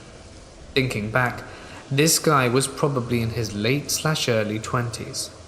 And at the time, though being a little girl who was small for her age, I remember thinking that he was a grown adult and that maybe my dad's age, and I was raised to always respect people older than me, so I stopped to smile at him. He smiled really sweetly at me, and when he was standing in front of me, he said, "I really like your headband. You look like that girl from that movie." Now, for reference, when I was in elementary school, I looked like the splitting image of Matilda, but with glasses. I always wore these 90s headbands and bangs. I secretly loved being compared to her because I really liked that movie. "Thanks, Matilda's one of my favorite movies," I said, and started to take a step again, but the guy shifted his weight, moving in my direction. "Oh, you have a Game Boy. What are you playing?" "Pokemon Silver," I said to him. His face lit up and he stepped closer. "Oh, how many gym badges do you have?" "I know a secret to how to get them all, and the hidden ones." For some reason I felt inferior all of a sudden, because I had just made it to the Kanto region, which is the second half of the game, and having all of the badges sounded really cool. And hidden ones? This guy sounded amazing. It makes me sick thinking how naive I was. But I didn't say anything, and he said, "I could show you." I remember looking up at him, and he was staring hard into my eyes, the most intense stare I'd ever seen. "Okay," I said almost immediately. "Oh, but..." He looked down at his watch and sighed. "I can't right now, I have to go. But would you be able to come back here at 10:30? I can show you how to do it then. Can you sneak out?" That's when the alarm bells in my head started to ring. Come out after dark? Sneak out? I don't even know this guy's name. Stranger danger flashed behind my eyes, and he must have seen it because he said, "It's okay. I'm a friend. My friend will be there too. He's your age. I'm going to show him how to get the badges too. Maybe you two can battle." I remember saying okay to him, but my mind was racing. I was raised to be polite and didn't know how to say no and just walk the hell away. I did know that there was no way I was going to meet this guy after dark. He grinned and started saying bye, with his hands in his pockets. He backed away. "Okay, cool. We'll meet right here at 10:30. Bye." He turned around and walked across the street again and up the hill. I continued walking down the street until I turned onto mine, glancing back. The guy was watching me, and was back on the side of the street where we were on before. I walked quickly down my street, and when I was almost home, I looked back again. Sure enough, the guy was on my street, though he was in a neighbor's yard, silently standing behind a big lilac bush they had. I was terrified at this point. He was following me, trying to see which house is mine. What do I do? I kept walking until I just randomly booked it through a neighbor's yard, and I ran uphill through yards until I made it all the way across back to my friend's backyard. I wasn't gonna try and go back in, but I was afraid to lead the creep to my friend. Her parents weren't home, so what could we do? I didn't see him, but I did hear what sounded like someone running on grass. It may not have been him, but I ran downhill again, making a beeline to my house. I never looked back, and I ran inside and slammed the door. I don't remember what I told my parents, but I remember that I was scared and would get in trouble for talking to strangers, so I made up some lie about why I was running and went into my room. I didn't sleep that night. I was terrified he would show up at my window and break in. After that, I think my parents either knew something was wrong, or maybe there were other kids in the area being talked to by him, because I never walked to the friend's house alone after that. My mum either walked me, or my friend and I met at the middle point of our streets and walked each other back to the middle. I don't know if the guy was just trying to find a way to steal my Game Boy, or if he was planning on something else, but I'm glad we never met again. When I was in my youth, about 13 years old, my friends and I thought it would be a good idea to try and summon a ghost. So we set up a table with candles and such and started our seance. In the beginning, there was nothing, so we decided to leave the table and go out instead. We were at the attic of one of my friend's houses, and the door was not lockable. Weirdly enough, we couldn't open the door, but also all the windows were shut at the time, and the whole room felt charged with electricity. After a few minutes, the door opened by itself, and since then weird things happened to us. I went to my imam instantly and told him about it. He said a prayer for me and the problem was solved. He also said to me that we invited a lesser demon into our circle and took my promise to never do such a stupid thing again. Since that day, I started to study occultism theoretically and witnessed a few exorcisms in which I was really invited by my imam. So I can clearly say that the paranormal exists. I urge everyone to never try summoning anything, because it's not possible to get what you want. You're more likely to summon something far more sinister, which will not rest until it has taken you. Yesterday, I walked into a witch store with my friend. She was genuinely curious and practiced witchcraft. I didn't mind at all. I found it interesting, to say the least. As she was looking for candles, I was exploring the store. The walls were painted black, with only lights dimly lit in the store. There was a section in the back where dead animals were encased in glass jars being sold. It sent chills up my spine and gave me goosebumps.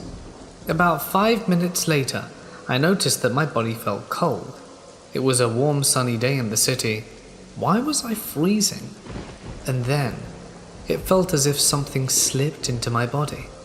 It was subtle, and after a few thoughts of wondering and confusion, I forgot all about it. A few hours later at home, I felt pretty tired. It was probably just exhaustion because it was a fun day walking around the city. However, I for some reason wanted to sleep early. It was 6 p.m. I could tell something was off, but I pushed it aside and tried to get back to sleep. I somehow couldn't. I kept tossing and turning. Suddenly I was starving. I got out of bed and asked my mum if there was anything to eat. I ate, but couldn't chew normally. Everything seemed out of place. When I walked around, everything was in slow motion. I felt dizzy and fell to my knees. I quickly picked myself up and rushed back into bed. A few minutes later I got up again, but this time the feeling I had was like the urge to vomit, but nothing came out. After many attempts, I had pain in my lower abdomen. It didn't feel like period cramps. It was so painful that I passed out. The next thing I knew, I awoke to see a needle in my arm connected to a tube leading to an IV. I was in the hospital. The doctor said I was fine, nothing was wrong with my body. I also do feel fine. Right now, I'm currently sharing this and don't feel different or sick. Was there an evil spirit in that witch store that entered my body? If there was, I hope it doesn't choose to return. I live in Australia, so it gets quite hot even during the night, which leads us to leaving the windows open a fair bit for air. But every so often I will hear this kind of otherworldly purr from outside the window. It's like nothing I've ever heard before, but it's always very quiet, barely above a whisper. Once I had a friend stay at my house for the night, and the window next to my bed was open. We were playing a Pokemon Nuzlocke together, and then suddenly there was a loud growl, but from an animal I'd never heard before. It scared the absolute crap out of both of us, and we went straight to bed.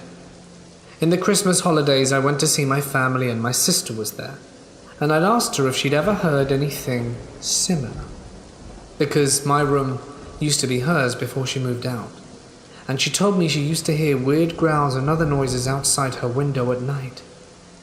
As of the time of writing this, I'm kind of freaking out. I've only heard this one time, but it was hot, and I opened my window about 10 minutes ago and heard it again. Am I looking too far into this?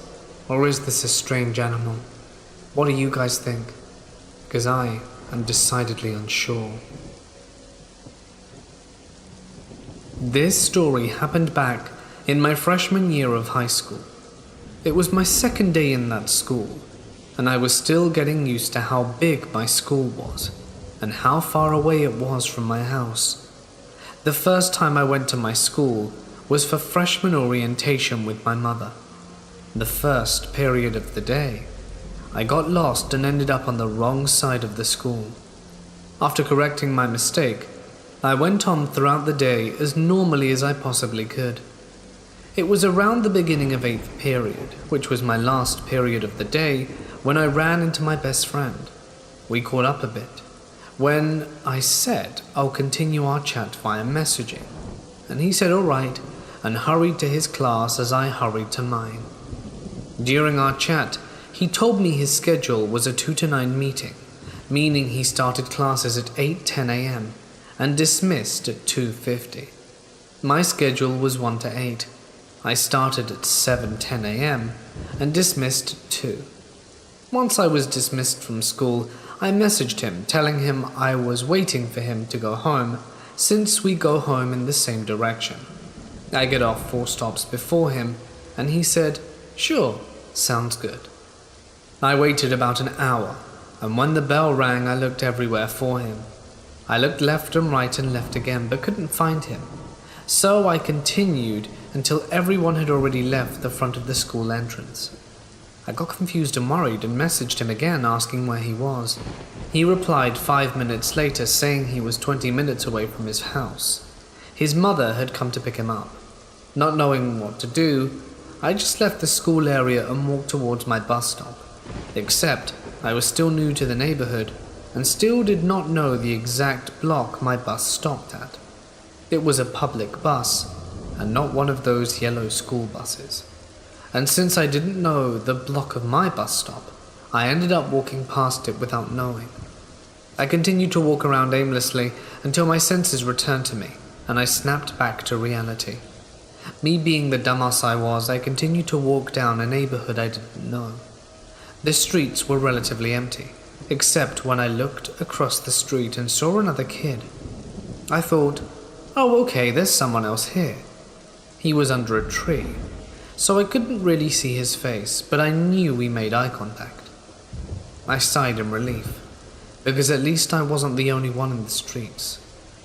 I walked about 15 blocks in total and saw that the dude was still behind me, but across the street. I thought nothing of it at first, because maybe he lives around here. But soon I started to get a weird feeling and a weird vibe from the dude. So in an attempt to see if I was just being paranoid, I walked across the street and down near the park. I didn't walk into the park, I just stood at the corner of the crosswalk. I waited there for 2 to 3 minutes, all the while pretending to be texting a friend. I looked up and saw the creepy dude. Now that he wasn't in the shade anymore, I kind of got his face better. This dude looked like he was a year or 2 older than me. At this point, I was panicking, so I pretended to call my mum to see if he'd leave me alone. He didn't. He was still standing there across the street with a weird and unsettling smirk on his face. The moment that smirk appeared on his face, a huge red flag was waving in my head and telling me to avoid that guy at all costs. I nervously walked past him, and he was trailing behind me, still across from the street. Then he crossed the street so we'd be on the same block. I ran like my life depended on it, which it very well may have done, and I was out of breath very quickly. I look over my shoulder and he was gaining on me. He had this crazed look in his eyes, like I was his prey. I turned the corner and with this sudden burst of energy ran into the nearest shop, a pharmacy, and hid behind an aisle and peeked out from behind a shelf of school supplies. Out the display window, I could see him running up to the corner and looking around for me. The corner was one of those four-way intersections. I could have run up, left, and or right. He looked around frantically, and with a few seconds left at the traffic light, he decided to continue running up. I waited for about 2 minutes until I came out my hiding spot. I didn't even remember thanking the shop owners for letting me hide there, but left and didn't look back. I looked at my phone and saw that it was almost 6:30. My phone was on 10% and I was completely lost without a doubt. I didn't want to go back down the block I just ran from, in fear that he might back down to look for me. So I turned left and continued down the block until I saw my school. I walked carefully and looked at each block until I saw my bus stop sign. I sighed in relief and waited for the bus. The scary thing is that I don't remember his face, his ethnicity, or anything. I took a good look at his face during the moment, but to this day I'm still unsure if I'd be able to identify him. He could have walked past me in the halls at school or outside in the street, and I'd have been none the wiser. And don't worry, I'm not the dumb, naive little girl I was back then. Now I know that if I'm ever in danger, I will call someone. I should let the store owners know next time too. But at the time, the owners were talking to an elderly woman, so I didn't want to seem rude. And one last thing. The block with the pharmacy and other stores ended up being the block where my new best friend actually lives. I take the bus to my work, and the bus drops me off about 15 minutes walking distance. I play Pokemon Go, and intended to walk to some of the Pokestops that are on the way to my work. I got off the bus, and a couple of people get off as well, including this one older man who's about 65. I started walking on autopilot to the sidewalk next to the road, but then remembered the Pokestops and pivoted around and switched my direction by 90 degrees. This old man who had been walking behind me got in the same direction that I was in, and noticed that I started going the other way, and immediately changed his direction as well, and started following behind me. I turned into the small strip mall that hosted the Pokestops. I wanted to go and see the first one, so I walk up to it and stop and chill for a few minutes, collecting stuff from the stop and catching a couple of people that had popped up. He passed me, acting like he was going about his business, but then stops in front of a store 30 feet away from where I was standing and begins looking at the window. Keep in mind, all of these stores are closed at this point. It's 6 a.m. He has no phone in hand, so I know he's not playing the game either, and he keeps glancing back at me as I keep my eye on him. He eventually walks off and disappears around the corner, as the whole strip mall was curved, so it was easy for him to vanish from my vision. I walked in the direction he went in to get to the next Pokestop, and I pass a wall on my right. As I pass the wall, he sees me and starts following me again. I'm pretty weirded out at this point. I don't stop at any more Pokestops and just keep walking to collect the items from them as I pass. All the while he's following behind me, and I was worried that I was just being overly paranoid and decide to test to see whether he's following me or not. I stop at the last stop at the mall and dilly-dally on my phone for a few, and then he does the same thing where he waits for me and starts following me again as I pass. I give him a dirty look when I look behind me, and then speed walk to an office complex that was across the street from my job, as I didn't want him to know where I worked. I sat down at these secluded benches they have in front of them, where a Pokestop was at. I never saw him again after that, but when I get off the bus tomorrow, I'm definitely going to be filming if he does it again. What should I do if he repeats this? All I know is that I don't want to meet me again. Last year, I moved to rural Australia from the city to do some farm work with my boyfriend. He's from the UK, and to allow a second-year visa, he needed to complete 88 days on a farm, so I quit my job and went with him. We stayed in a working hostel, and people worked in farms all around the area. We lived slightly out of town, close to the highway, and about 15 minutes from the beach. My boyfriend managed to get a job before I did, which meant a lot of boring days by myself at the hostel. It was early in the season, so there weren't many backpackers yet. Anyway, one of the boring days I decided to maybe go to the beach, so I drove into town. The town is surrounded by 3 beaches, like a square on the edge of the sea, if that makes sense. One of the beaches was a bit further away, and I hadn't been that many times, so I thought I'd check out the other one instead. It was the middle of the day, and this is a small town and there's no one else around.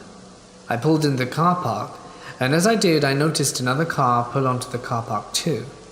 It was a tradesman work van, with a company logo on the side. For some reason, I didn't get out of the car right away. I just had a funny feeling. I look over into the van about 2 car spaces distance between ours, and the guy looks at me and stares. He was an older man, I'd say mid-40s, and had a very blank expression. The feeling of uneasiness, I messaged my boyfriend, telling him I was at the beach just in case. While I'm doing this, van guy jumps out of his car and walks in front of my car along the path to the entry of the beach and heads down it. The path down to the beach is fenced to protect the sand dunes, so there's only one way in and out the beach area. I remember thinking it was weird he was walking down on the beach, as he was in jeans and a button-down shirt, and black shiny business shoes. Strange attire for a sandy beach in Australia in 35-degree heat. I couldn't shake this uneasy feeling, but I also could just be thinking the worst of this situation. Just to be safe, I thought I'd drive to one of the other beaches on the other side of town just to be sure. By this time, van guy is out of sight and presumably down on the other beach. So I pull out the car park and drive over to one of the other beaches. Now I have to explain the layout to give a little perspective. This other beach is on the complete other side of town, not on a main road, and you really wouldn't want to head down there without living nearby or heading to the beach. The entrance to the car park is a small one-way road that is like an L shape with cars parked along it, and then an exit at the end. It's a small car park with a street just over the other side with only a few houses on it. So I pull into the empty car park my car in the first space, grab my beach bag, and as I'm about to get out the car, I see a van in my rearview mirror. It pulls over quickly across from the street from the entrance to the car park. This time he doesn't get out. At this point I was too freaked out to get out the car. It just all seemed too weird, so I quickly drove home and stayed inside the rest of the day. I just couldn't shake that weird feeling. A lot of strange things happened in that town. It was like a pass-by town people traveled through a lot to get to major cities. Yeah, this encounter was strange though. I never saw the man or his van again, but I didn't venture out on my own after that. I can't help but think what would have happened if I walked down on the beach path. Was he waiting for me? The other thing is that he was at the other beach literally seconds after I was. So that would mean from where he was, he would have had to run up the beach pathway, get into his car to be there that fast. And why park right opposite the entrance? To see if I got out my car? These are the questions that have bothered me about this scenario. Do you think I'm paranoid? Or did he have any intentions? I guess we'll never know.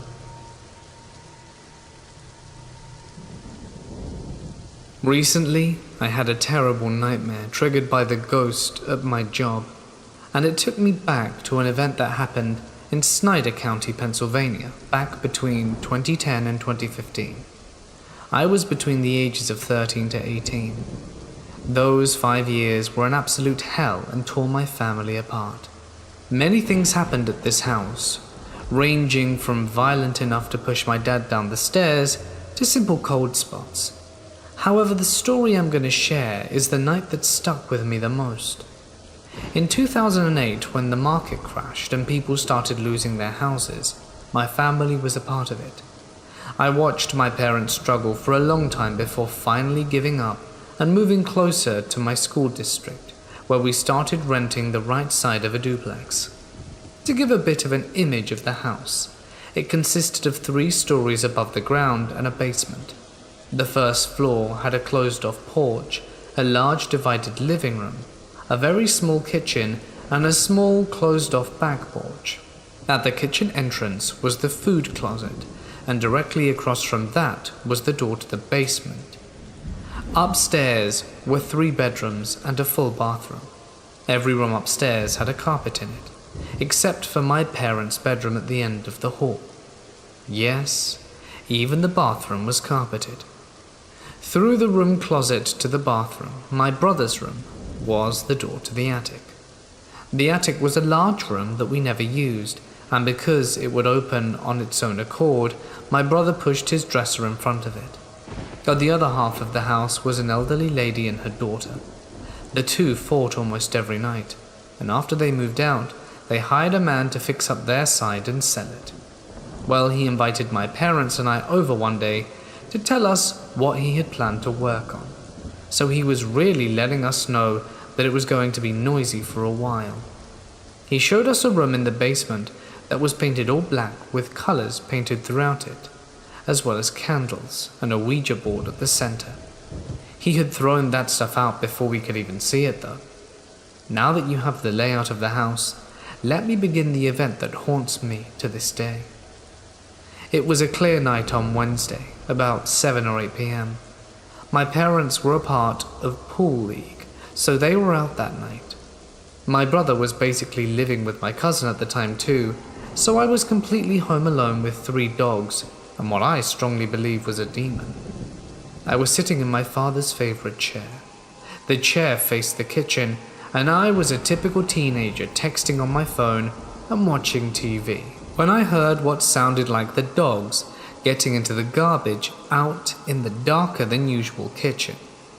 This was pretty common since our boxer Max liked to pull empty bottles from the trash if we didn't give them to him. He likes to take the lids off. He'd give the caps to our 2 chihuahuas to play with while he played with the bottle.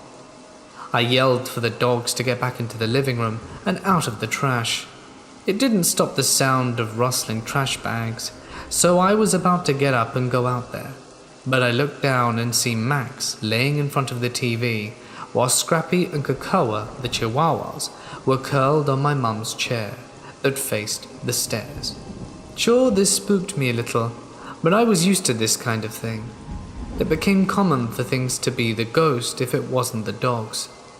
I did my best to ignore the sound and continued watching TV. However, my attention was snapped away when the light in that half of the divided living room started to dim and brighten repeatedly and fast. The feeling of being watched heightened around this time too. But again, the being watched feeling was something I had gotten used to. I began texting my mum, asking how much longer they were going to be out. She told me it wouldn't be too much longer, but I knew it wouldn't be until way later in the night. I continued to do my best to ignore it, but then it started to sound like someone was walking around upstairs in my room and in the hallway. I was not about to go investigate on my own. As a huge fan of horror, I knew that this would be unwise. Once again, I texted my mum and this time told her that the ghost was acting up and that I was getting scared.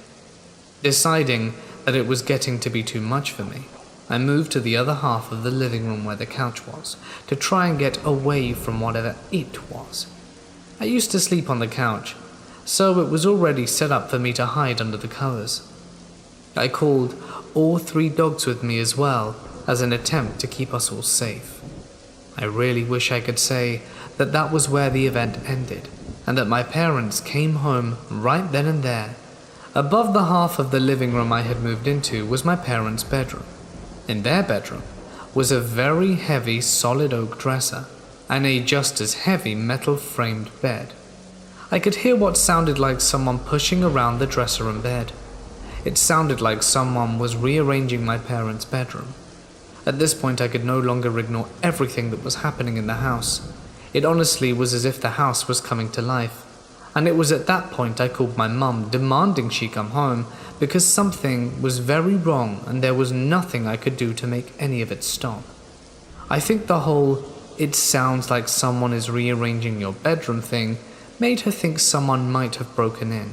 But there's no way someone could have broken in and got up the stairs without me seeing them. Even if they did find a way onto the roof and into the house, I don't think they'd be quiet enough to make it undetected with 3 dogs. Either way, I had no other option than to try and hide and ignore it all.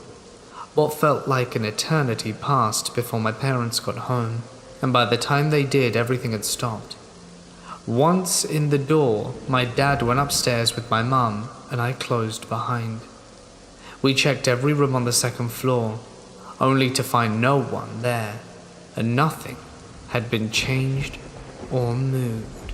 Well, that was scary, but the events didn't stop there.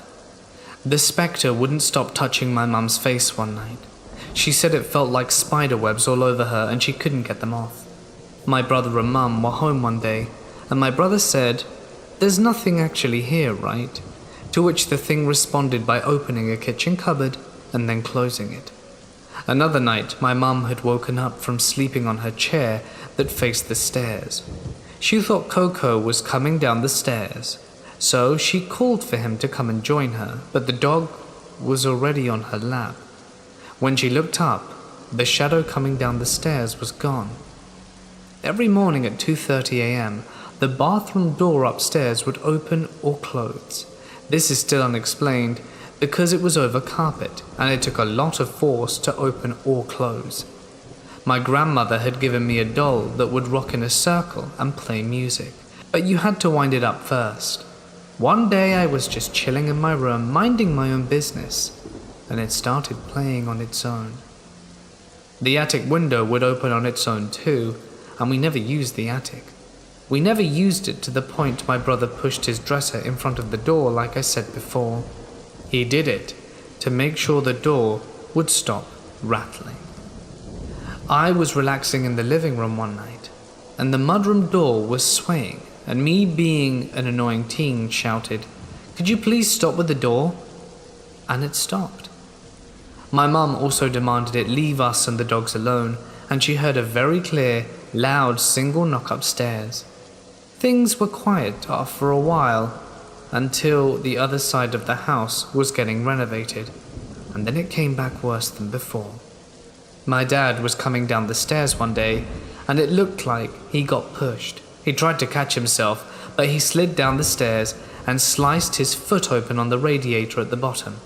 I mean, it could have been worse, I guess. One time in the middle of the day, I was just relaxing on the couch when my sleeping dog was thrown off the chair across the room with so much force, he was spun around facing the chair just as he was sleeping on. He landed on the floor right in front of the couch. The chair was rocking so fast and hard, I'm surprised it didn't flip. The poor dog was so scared he hid behind the toilet on the back porch. We took him out the house for a few hours, and when he got home, he hid again.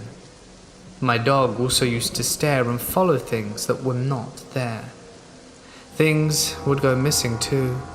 Shortly after moving in, I would hear a voice saying my name quietly and a lot, usually in the kitchen, almost as if it were a whisper.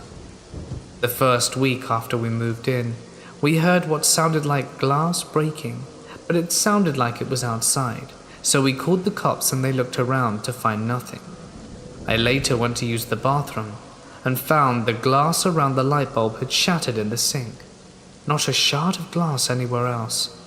This is impossible, because there were 4 lights above the sink, stretching far enough across that the first and last bulb were not over the sink at all. The last bulb should have hit the toilet if it fell, but like I said, it was the only glass around the bulb. The metal was still intact and turned on. This was the first sign of there being something wrong. My whole family fell into a depression while living there, and we were constantly fighting with each other.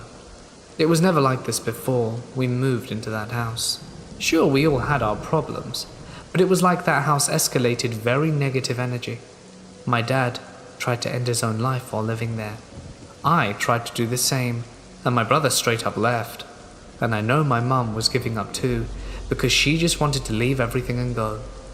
I strongly believe that house, or whatever entity our neighbors summoned, that witch, tore my family apart.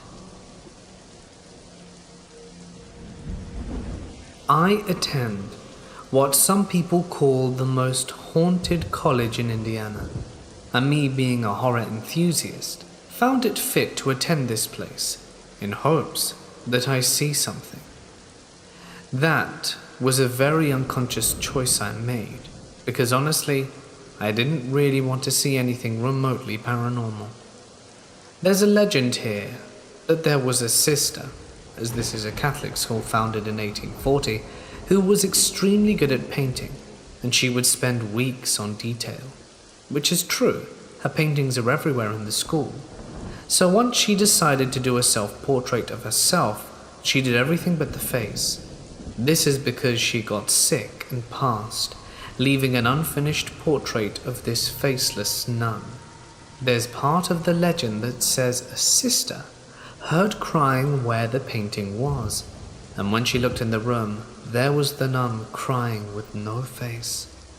The chapel on campus even went as far as to doing a service dedicated to her, to supposedly make the sighting stop.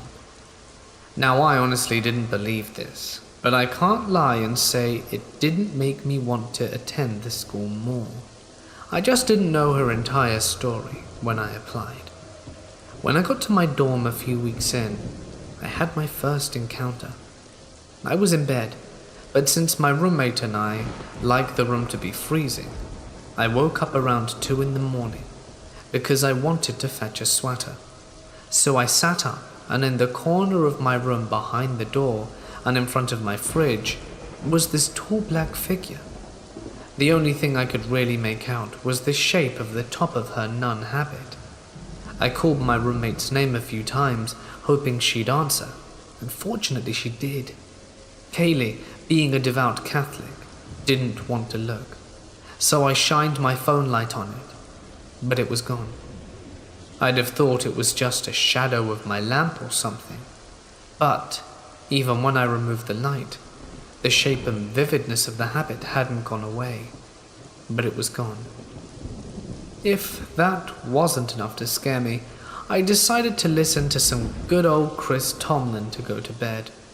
YouTube wasn't on my side that night because I'd gotten an ad for The Nun right before it, which freaked me out.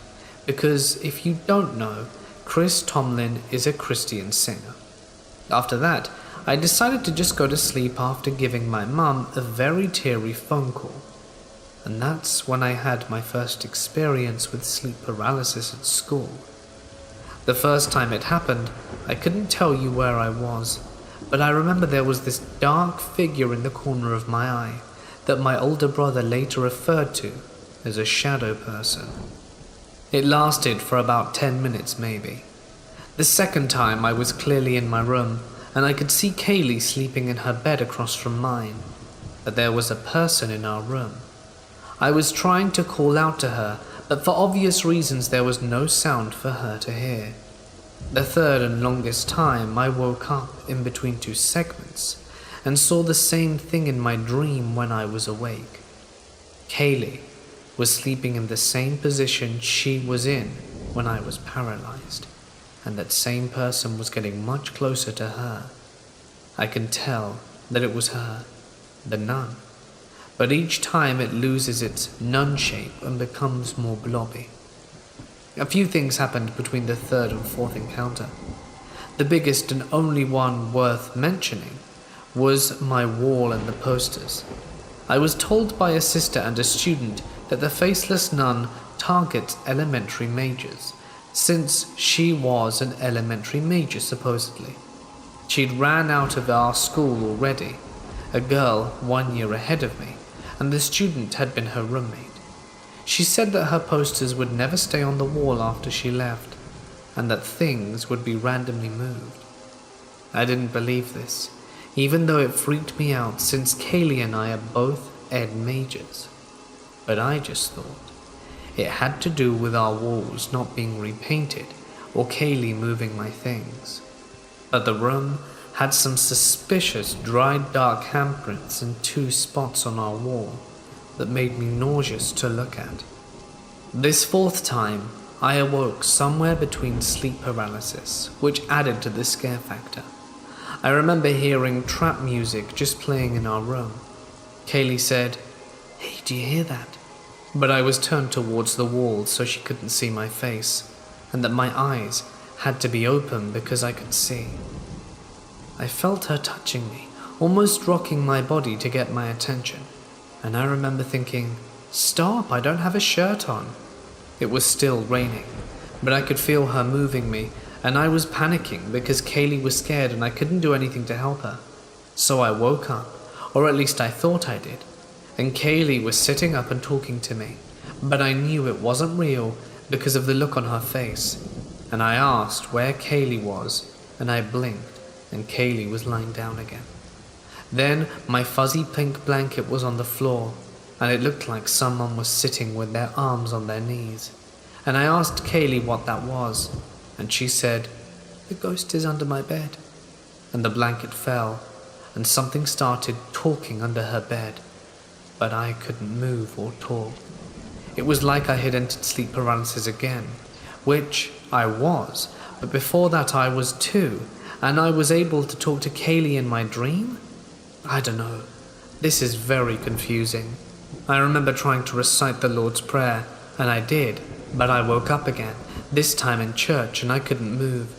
I was seeing Kaylee leaving church and talking to the priest wearing his white collar, but then she called him out for acting weird, and I kid you not, I think I saw the devil himself, and he told her to get the hell out of my church, and this time I woke up for real.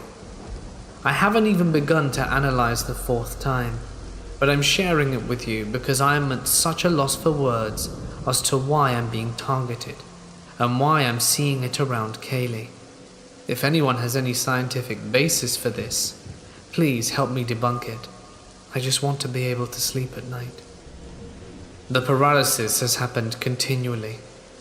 There also may not be a paranormal connection to this, but honestly it feels like that's what it is. So anyone able to come forward to offer me peace of mind would be extremely appreciated.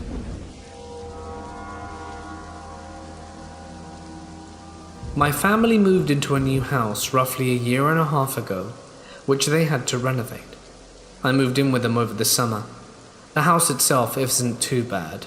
They're your typical creepy noises here and there, but nothing like the apartment I grew up in. That was haunted for sure. However, something off about the house is the attic. My brother and his girlfriend live up there, and they themselves have said it feels off. My brother's girlfriend has woken up with scratches on her body, and my brother himself prefers not to be up there too much because of this uneasy feeling.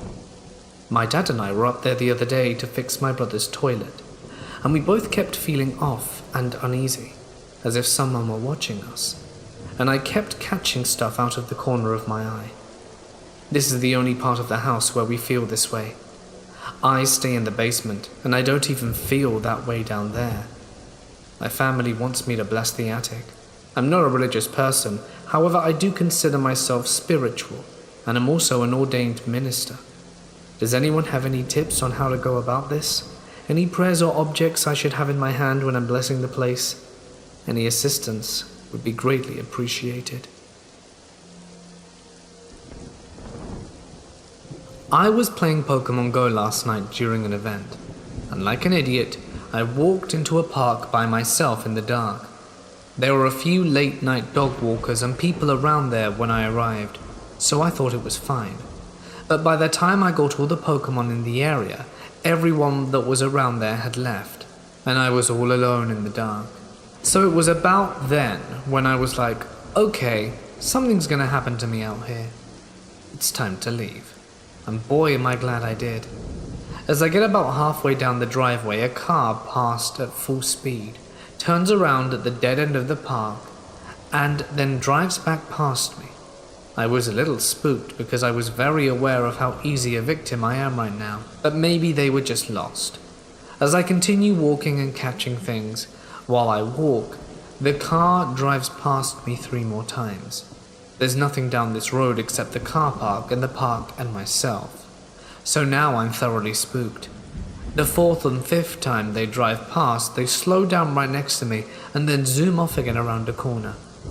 In a moment of sheer panic, I ran to a nearby parked car, dove underneath it and lay still. Lo and behold, the car comes back around and slows down in the spot where I was before. A car door opens and a guy gets out, walks around for a bit and then swears, gets back into his car and then drives away faster than before. I laid under that car for ages before I ran home via a well-lit road. Although I've definitely learnt not to wander around by myself at night anymore, I have no idea who the creepy guy was in the car, and I'd rather never find out. This happened when I was about 4 or 5. Among my siblings and cousins, we always said that my grandma's house was haunted. You could hear footsteps and whispers at night, and the back room would always be colder and would get a heavy, oppressive feeling. So one day, all of the older kids went to hang out, and my parents took my grandma to run errands, so it was only me and my aunt and uncle at home. They were cleaning the backyard, and I was playing with toys in the dirt. For whichever reason, I can't remember, I went inside and went into the back room, which was my grandma's at the time. As I stood there, I remember that heavy feeling starting to creep in. There was a big window that I looked out into the backyard, and I decided to go to it. As I moved the curtain, I could see this really old trailer that sat in the backyard that was used for storage. The doorway would have only been about 5 feet from the window. As I looked out, I immediately noticed a figure in the doorway of the trailer. It filled most of the doorway. It was dressed in a long black dress with like a turtleneck, the dress being super black. I don't think I've ever seen such a pure black in my life. It had a bald, round, wrinkly head with tall, pointy ears. Think of the goblins from Harry Potter, and the hands ended in long, sharp talons. All the skin of this thing was really sickly, this shade of green, and it just stood in the trailer staring back at me.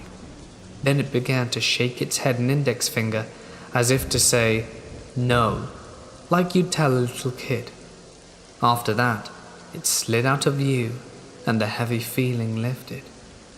I don't recall what I did after that, but I don't remember feeling scared. More confused, I would say.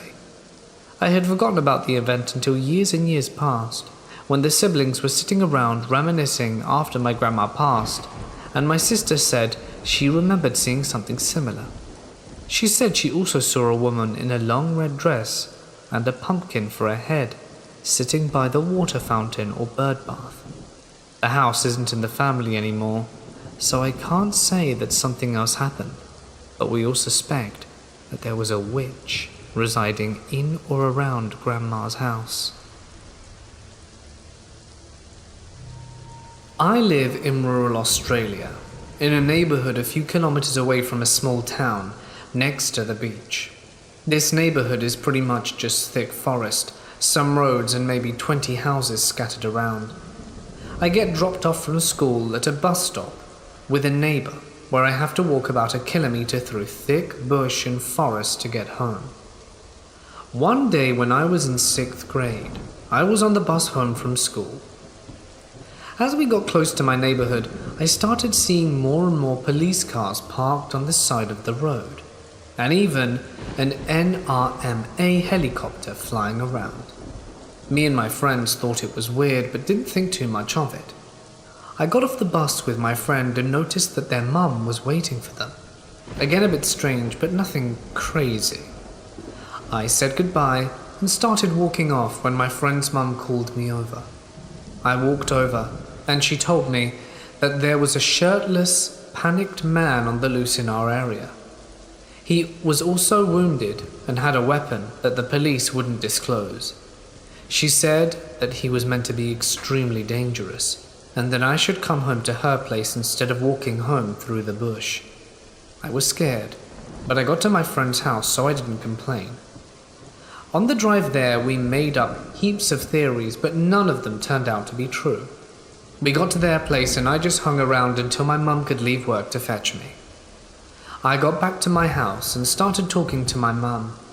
By now, there were police cars everywhere and about 10 helicopters scanning the area. My mum and dad said that the police had told them his name and some more details about him. He was an addict with a bad criminal record that had apparently been wounded in a fight and ran off. He was rumoured to have a firearm and was apparently in our backyard at one point. At the exact time I would have been coming home from school. That was close. The helicopters kept on tracking him by report and sightings, and eventually he left the area. Later that night, police called up the residents and told them he had been caught. We slept okay, knowing we weren't going to perish. But the next morning it turned out he hadn't actually been caught. I can't remember who told us, but he was certainly still on the loose. It was also found out that before he came to our neighborhood, he had assaulted a woman and stolen her car and drove into our area because of the kilometers and kilometers of thick forest to hide in. A bunch of other stuff also came up involving in drug trafficking and that he had been crashing with some drug dealers in one of my friend's neighboring houses. There were a bunch more things that led me to believe there was something else very fishy going on. The police got sniffer dogs in later that day, and they kept searching to no avail. After a week he still wasn't caught, and a class trip had to be cancelled because he was still in the area. But some weeks later they finally apprehended him, and that case was closed. There's still a lot of confusion and some weird things that happened, and the police won't share any details. But he was caught, so that's fine, I guess. This happened a week ago. I was sitting in the living room, crocheting. I was out there with my mother, watching cooking shows, when she left for a bit. I was sitting quietly, just focusing on my craft when I heard something strange. Loud 8-bit music. I thought for a second it was my cell phone, but when I checked, nothing. I went around the room, even listened closely to my laptop that I had the crocheting pattern on, just in case it was a pop-up ad. Nothing. I eventually made it to my room, and the music is getting louder. I go over to this container that I had a bunch of miniature things in. Inside I find my old Game Boy Pocket Edition, one of those really tiny ones with preloaded games, and you couldn't change the cartridge. It had an alarm going off. I never set an alarm, and I hadn't turned this device on since I was 10. I got it in 2006. At the time, the calendar was chronologically correct, reading off 2006 when I got it. However, instead of reading 2019, it now read February 7th, 1998. I was born on February 7th, 1996. The date of this strange alarm was my 2nd birthday. It was one of the strangest things I have ever experienced in recent months. How peculiar. My great-grandmother Emily owned a house on Glenwood Avenue in Owasso. She was fairly well off, so she let my mum's mother move into her house when she was falling on hard times with her husband and their kids, and my great-grandmother Emily moved out. I'm going to try to make this as easy to understand as possible to who is who, so I'm going to lay out who moved into the house first. My grandma Pat, who is my mother's mother, has 3 kids: Charlotte, my mother, Chris, and James. She was married to a man called Butch, who also had 3 kids: Sandy, Lee, and Greg. These are all events that my mum and Grandma Pat both separately told me throughout my life. I'm 22 now and have told my friends about them through the years. I've been hearing these stories for a while and think it's time to share these experiences. I want to give a bit of information about my great-grandma Emily when she lived there. She told my grandma that some strange things had been happening in the house when she was in bed. It felt like a cat walked over her and she had no animals. She told my grandma that something would tug her blanket at the end of her bed when she would have to clutch onto it to keep it there or it would be pulled off. Water would also run in the bathroom constantly and she would have to get up and turn it off throughout the night. My mum moved into the house and she made some friends around the neighborhood. They would tease her about how a witch lived there before and did witchcraft in the basement and said the house was haunted. My mum brushed it off, thinking they were trying to scare her. My mum said that her and her stepsister Sandy shared a room, and she said that red glowing eyes would look at them in the closet. My mum said they would be so scared that they would sleep in the same bed, and Sandy even ran and flicked on the light and moved the toys around in the closet, thinking it was just a light. But as soon as the light would flick back off and Sandy got back into bed with my mum, they would reappear. My mum told me that they would pull long black hairs from the drywall leading to the staircase and that the drywall would literally just crumble. She also told me that one night my grandma Pat was waiting for her husband Butch to get home. She was watching TV in the living room and she was laying on a pull-out bed. She sat up to get a drink of water and had her feet on the floor, and something grabbed her ankle and squeezed.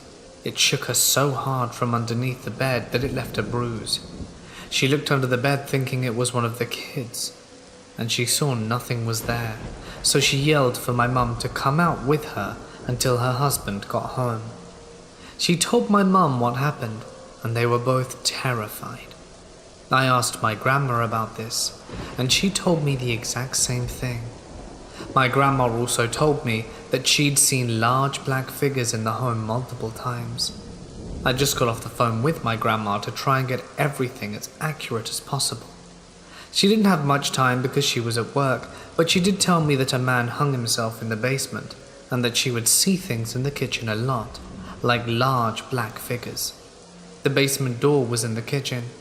She said that my mum would too, to the point that she would scream and cry multiple times from the ages of 2.5, and told me that they moved out once when my mum was younger because of the weird stuff that was going on, and someone else moved in for a while, but they had to move back several years later, which was when she was grabbed from under the bed. She said something grabbed her by the ankle and shook the hell out of it. My great-grandmother Emily owned the house the entire time, which is why they ended up back there. She also said that her son James had seen the red glowing eyes, and all of the other kids would hear and see things constantly. But after things got physical with her, and it grabbed her ankle, she got out of there for her own good.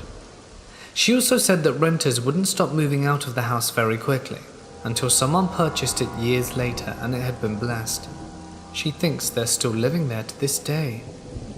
When I was around 15, my mum told me about this again because it was so scary and interesting to me.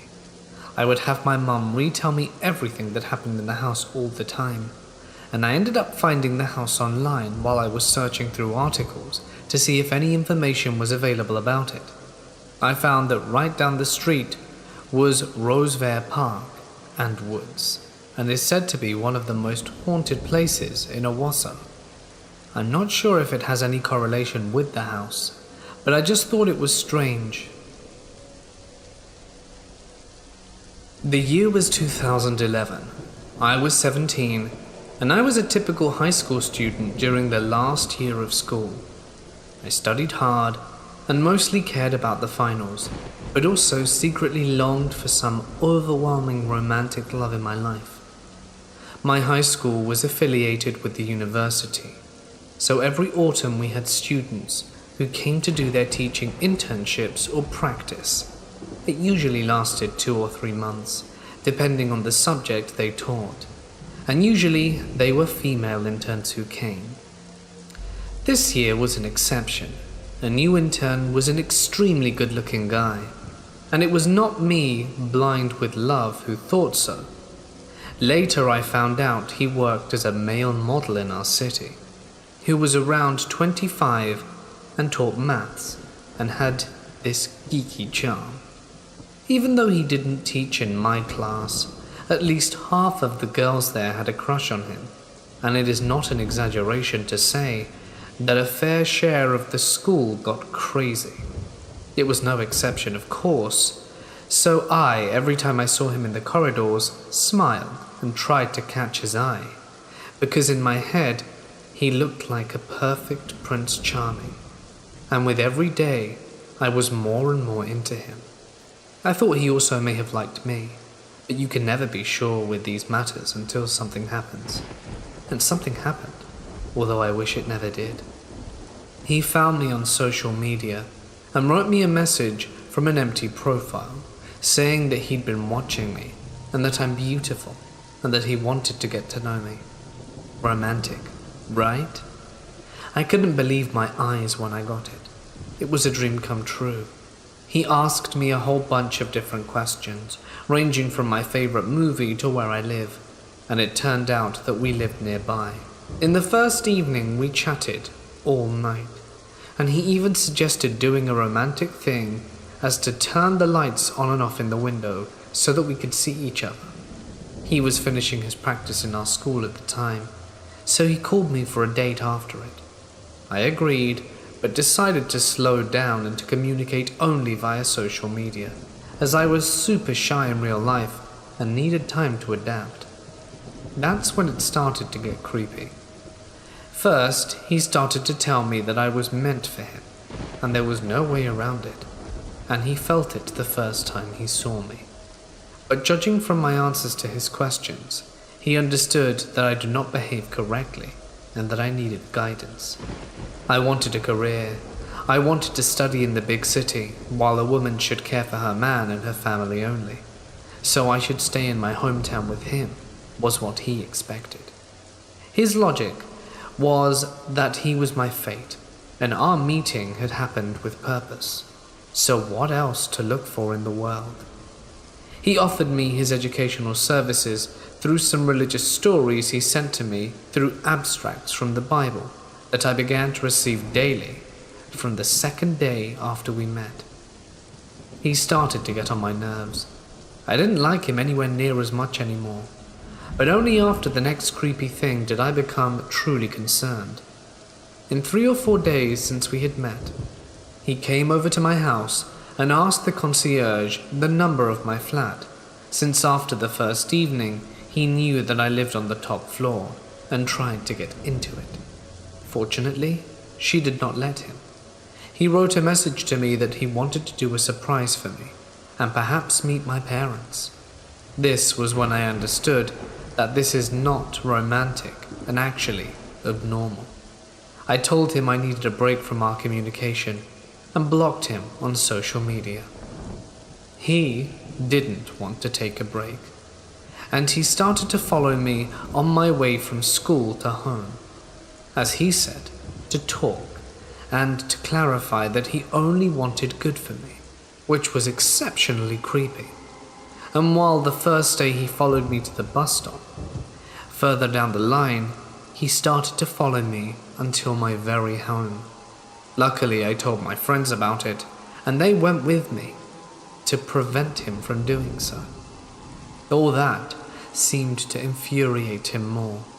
At some point down the line, he managed to track my phone number, and during his last days in school, I would receive messages like, "I'm in the school building, run and hide. I imagine you're all so scared hiding in the girls' bathroom while I'm here." Then, the peak of the story was when I came back home from school, and I had 3 days break from his attempts to talk to me. And the concierge told me that the guy came again and left a box for me. I didn't know what to do with it, so I brought it home, and he wrote me an SMS that if I open the box he will leave me alone. I decided to throw it away after I peeked inside and saw that there were some chocolates and a treat for my dog, but at that point I did not exclude the fact that it could be unsafe. After all of this, I finally told my mum about this mess, because before that, she was only acutely aware of the romantic side of the story. She opted to interfere immediately once she got the details. She took his phone number, called him, and said that if he didn't leave me alone, she would be informing the school administration about his actions, and he would have problems at the university with both the practice and his ethics principles in general. I would love to say that he disappeared forever after that, but no. This all was happening in March, and when he graduated in June, he started writing and tried to stalk me again, judging from reports by my grandmother. But this time he could not. I got accepted to a big city university and moved there soon enough. So, creepy intern guy, when I come to my hometown for a visit, I hope we never meet again.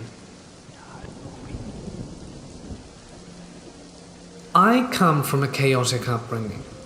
I was born and raised as a child in South Korea, and then later moved to Australia with my mother having lost my father in a homicide. The next few years of my life in Australia were difficult.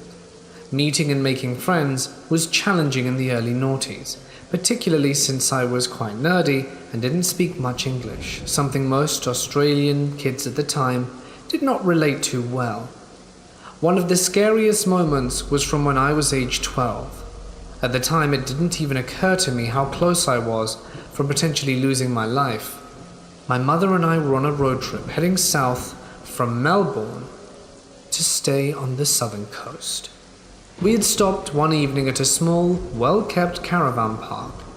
The caravan park was quaint and beautiful, neat grass, nice flowers, and a small creek which ran along the edge of the premises. It reminded me of home. I spent some time walking around on my own as my mother was taking a nap, and I discovered a game and a pool room. I went inside and spent probably a few hours playing pool by myself and generally just mucking around when a young boy came in. I was very shy, and so was he, so we eventually talked for a little bit and became friendly. I don't remember playing any games with him, but I do recall him being pretty nervous. He kept asking me if I wanted to go back to his caravan as his parents were making dinner soon. At first I wasn't interested and said no. We spent some more time doing things and talked as it got later, and he became more pushy and asked me if I liked cake and lollies. Of course, I said. I followed him to his caravan, which was much older than ours and quite dilapidated. He asked for me to wait outside while he spoke to his parents.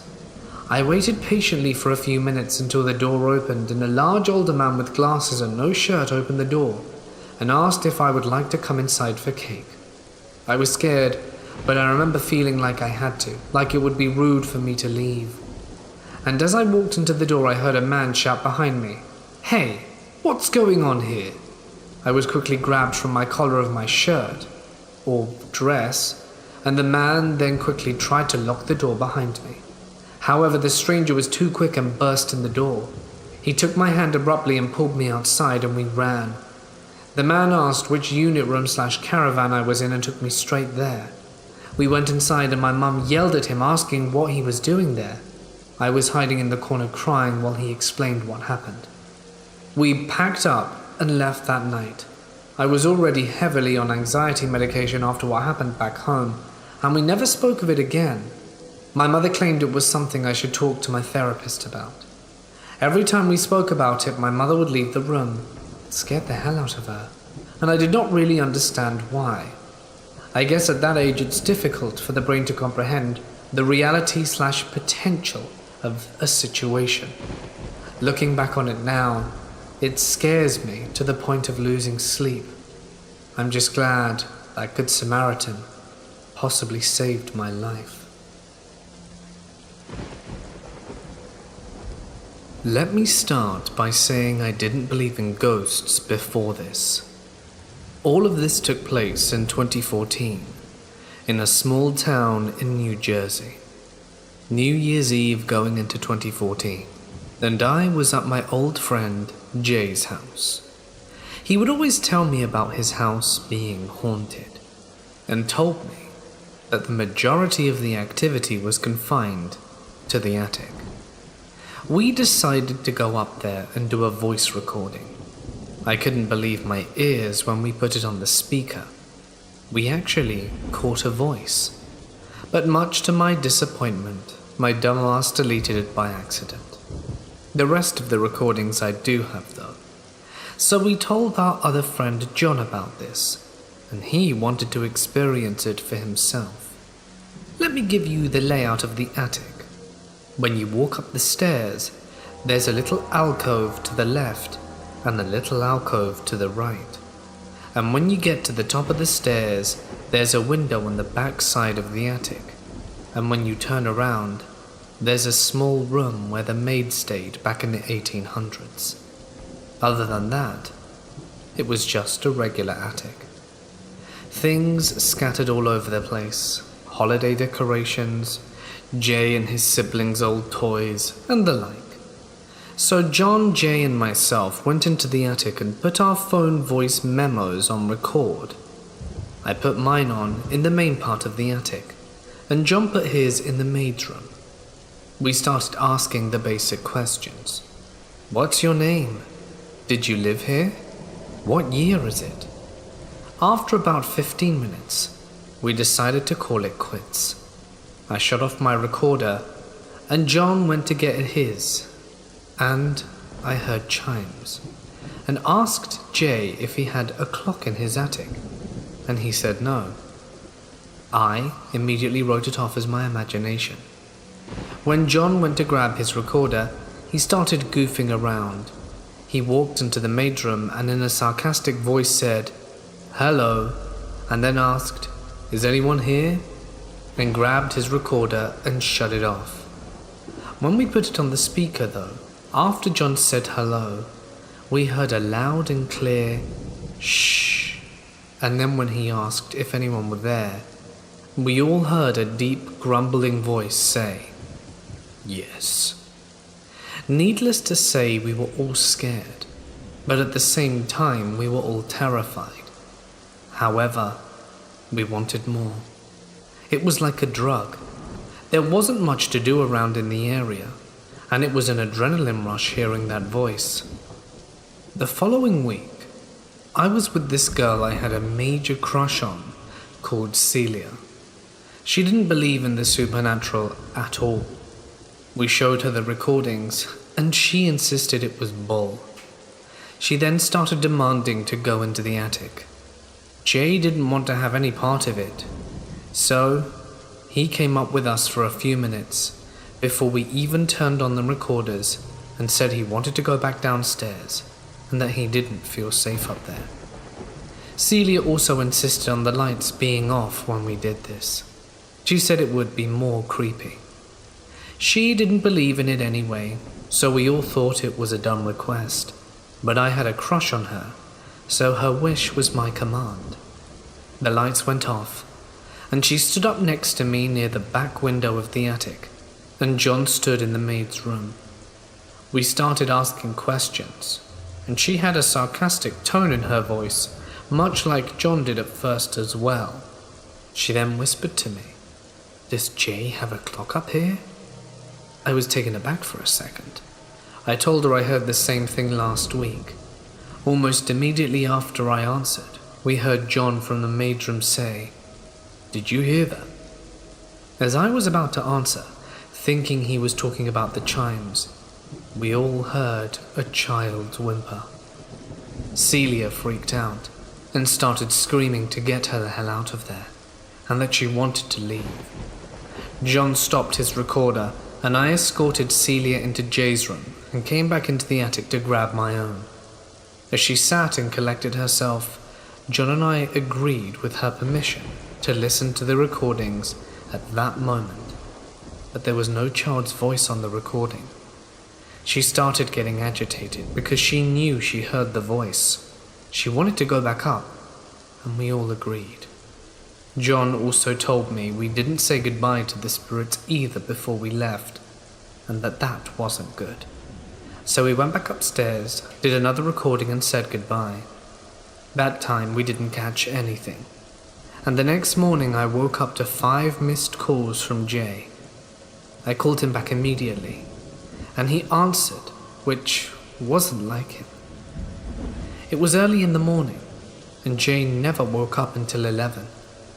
He told me I needed to go to his house as quickly as possible.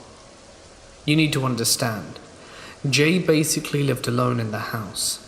His brother usually had to fly out to California for work, and his father, who was retired, did a lot of fishing in Maryland. So at this point, Jay had been in the house by himself for about 5 days. Jay was always terrified of going into his attic for as long as I can remember.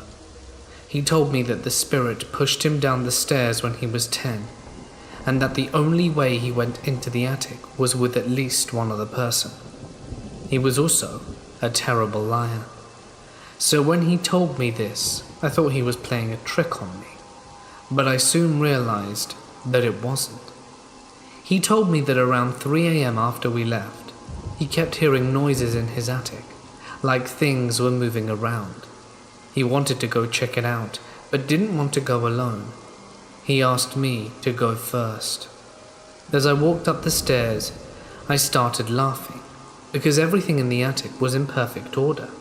Now, there was a rocking chair and a wooden chair facing out the right alcove window, and another chair facing the backside window.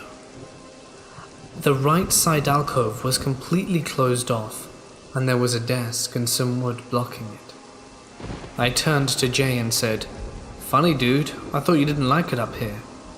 But when I looked in his eyes, I can tell it wasn't him that moved them. He was stricken with horror and frozen still. He tried to get the words out of his mouth. I asked him if it were okay if I did another recording. I put my phone down and began. I started to ask if it could throw things around or move something or hit me. Nothing. I opted to provoke it. I walked over to the rocking chair and had this feeling of dread in the pit of my stomach. I turned to Jay and said, "I don't like this dude." He chuckled, but we both listened to the voice recording back, and there was an old man's voice saying, "Get up."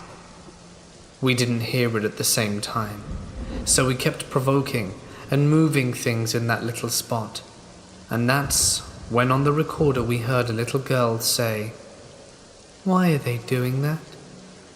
When Jay and I heard that, we were scared. This wasn't like the first voice. This wasn't like the child we heard in the attic at this point. We realized something.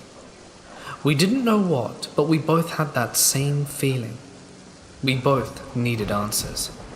I called John and told him to go to Jay's at around 8. I had class and was in barber college at the time, and I would meet him there. Then I headed to Jay's after class and met John and Jay there. We went up to the attic and started recording. We asked the regular questions again. We went back to listen and we heard the chimes that Celia and I had heard. I was pretty astounded to hear that, but we didn't catch any voices, so relaxed that next day. And I sent the recording to my friend Frank. He showed it to my friend Pat, who then called me, telling me to never go into the attic again. He told me that those chimes were the notes of the devil's triad. I tried to look it up but couldn't find anything, but I trusted Pat. He told me those chimes were to show that you worshipped the devil. This piqued my interest, and after I got a call from Pat, I told Jay that I had something to tell him, and asked to go over to his house, and he told me he had something to show me. I got to his place, and he was on the porch smoking a cig. I pulled out one and had it with him, and noticed he was holding a book. He told me he found it, and handed it to me. It was a Bible. He told me that he was renovating his basement space and it was behind a wall. Inside it read, "Presented to Roseanne Edwards by her cabinet April 9th, 1862. He told me to turn to one of the pages. I forgot which page, but on that page was a dark handprint. He said it looked like dried blood. There's no way to verify that.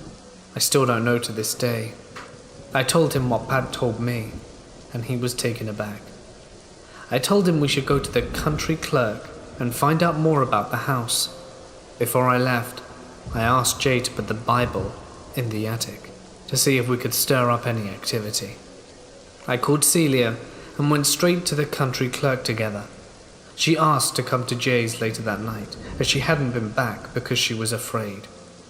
We went through the documents at the clerk's, and we found something interesting.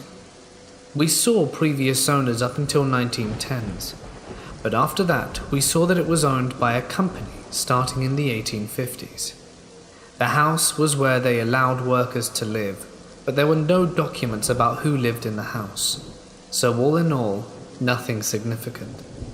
We went back to Jay's that night and met John there. Jay said the house felt heavy all day. We all knew what that meant. The energy shifted the moment we walked into the house.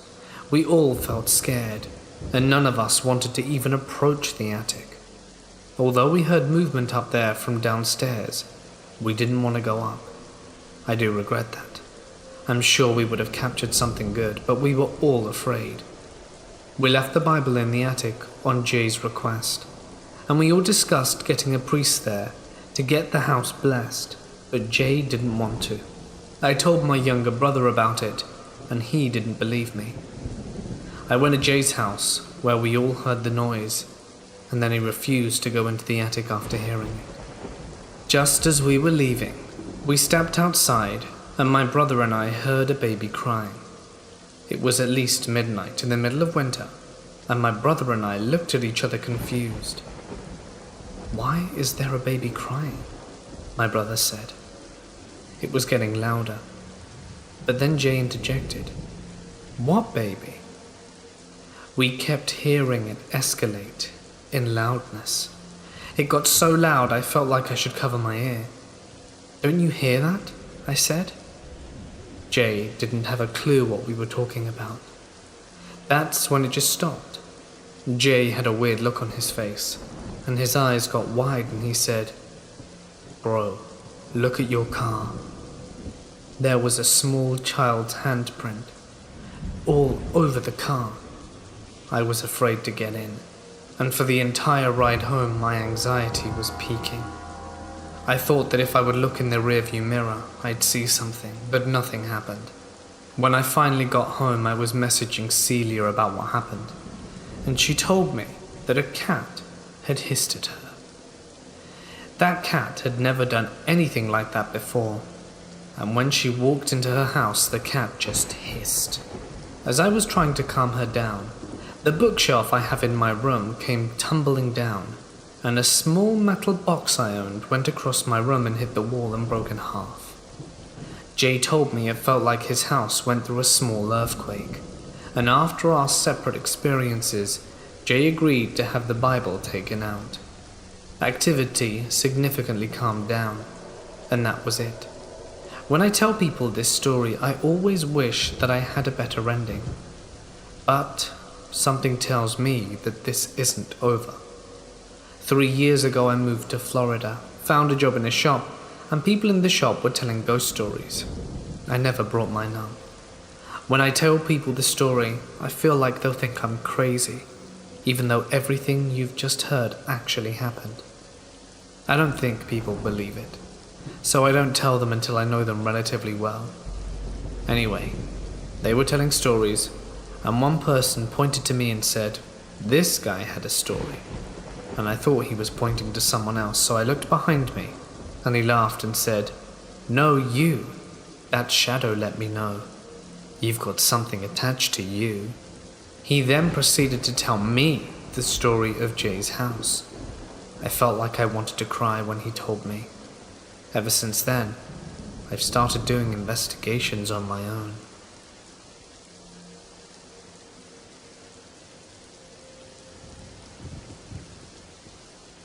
I was walking to the store at about 10 p.m. I left my house to walk onto the empty sidewalk, and I hardly saw any cars in the street. As I was walking up ahead, I saw a car with headlights on, but I didn't see anyone in or around it. The door to the driver and passenger seats were open. I noped out and decided I wanted to take the shortcut instead, which was to hop over this alley wall instead to get there faster. I didn't want to walk on the same street as the ghost car, so I jumped over the wall via these pile of bricks, and I find myself at the back of this building leading to the parking lot. I walk over to the side of the building to head over to the store where I'm planning to buy some snacks. So as I'm walking, I turn on Pokemon Go, because I realized there were nearby stops, so I pulled my phone out, catch a few Pokemon, get a few eggs and the like. Afterwards, I put my phone away, and as I'm getting close to the store, this car comes off the road, pulling into the parking lot and drives right by me. The driver looks at me, and I look at him. He looks like an older guy with grey hair, mid-50s. You want to get some action? If I didn't specify already, I'm a guy. I got scared as hell. It was so random and such a weird question. I replied with a firm, no. Right after I said that, he suddenly drives off the street away from me, all the way down the freeway. I then run back to my house from a different route to be safe. That was one of the weirdest, strangest, and creepiest encounters I've had to date. This story begins when I was in 4th grade, so I was about 9. As I was a bit young for my grade, because of me being younger than the other kids, I didn't really get along with them very well. So whenever we would go out to recess, I would make sure to bring whatever book I was reading at the time. I had my own special place I liked to sit and read. It was a little corner of the playground where barely anybody went. It was a large patch of clovers and other overgrown plants, and had a large bush with a gap in between it and the fence. I used to love to sit there. One day I went over to my usual spot and sat with my back facing the bush. I had been reading for a while when I thought I heard a rustling sound behind me. Sometimes squirrels and chipmunks would hang out in the gap between the bush and the fence, so I didn't think much of it. That was until I heard heavy breathing and someone tugging on my pigtails. Surprised, I whipped my head around, thinking my hair had gotten caught on a branch or something, but instead there was a boy. He was sitting hunched in a gap between the fence and the bush, leaning forwards between the branches of his face, mostly obscured by leaves, and his arm outstretched, trying to grab at my hair. I screamed, bolted for the picnic table area where the supervising teachers were. I was a very shy little thing back then, so I didn't say anything. Instead, for a long time after that, I sat and read by the teachers during recess. About 3/4 of the way through the school year, I made a new friend, Matt. He was also a bit of an outcast, and when we got assigned to be in a reading group together, we became friends fast. He was nice enough, but even my 9-year-old self could tell there was something off about him. He was too clingy, barely ever leaving my side, and constantly coming up with excuses to touch me. I, of course, didn't have any other friends, so I ignored it. However, one day he told me that he liked me. I had no idea how to react to this and just said nothing. He apparently took my silence as a yes because he called my home phone later. My mum handed me the phone saying that a friend was asking to talk to me. Since my parents were watching TV downstairs, I decided to go up to my room so I wouldn't bother them. It was Matt. I could barely even say hello before he started saying some seriously weird stuff. He started saying things like, "What do you want to name our kids? When we get to high school, let's run away and start a family. I bet you look really cute when you're asleep." Now this would be creepy for anyone, but I was 9. I had no idea how to handle the situation, so I just stayed away from him. He wasn't happy about this, constantly glaring at me, and just being all around super creepy. A year later, I was halfway through 5th grade and had a serious bully problem. But that's a story for another day. It got so bad that my dad decided one day to not wait until the next school year and instead switched schools the following Monday. 5th grade at my new school was great, and starting in 6th grade, my parents got me my first phone. I, of course, called up Clara, who became my friend after the Matt incident, and I let her know about my new phone. A couple more months passed, and one night, I got a call from an unknown number. Picking up the phone, I froze when I heard Matt's voice. I still vividly remember what he said. "Hey baby, I missed you so much, why'd you leave me?" Not even a second after he had said that, I hung up, blocked his number and called up Clara, as she was the only person at my old school who had my number.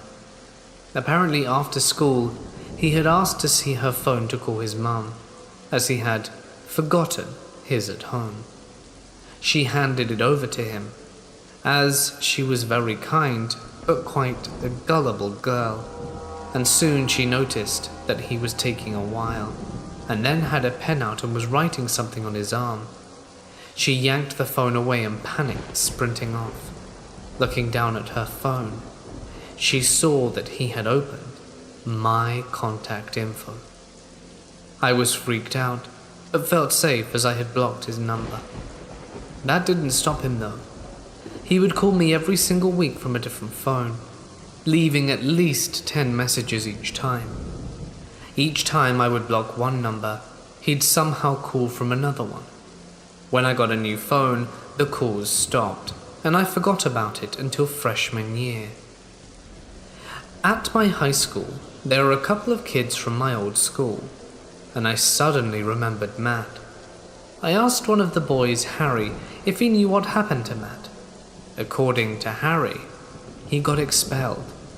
Teachers had caught him smelling and touching girls' hair, groping female students, and trying to sneak into the girls' locker room, and writing extremely explicit stuff about himself and other girls in the grade, as well as a few other things which I can't remember. The realization hit me like a semi-truck. Smelling and touching girls' hair, the boy hiding in the bush when I was in 4th grade. Matt, let's never meet again.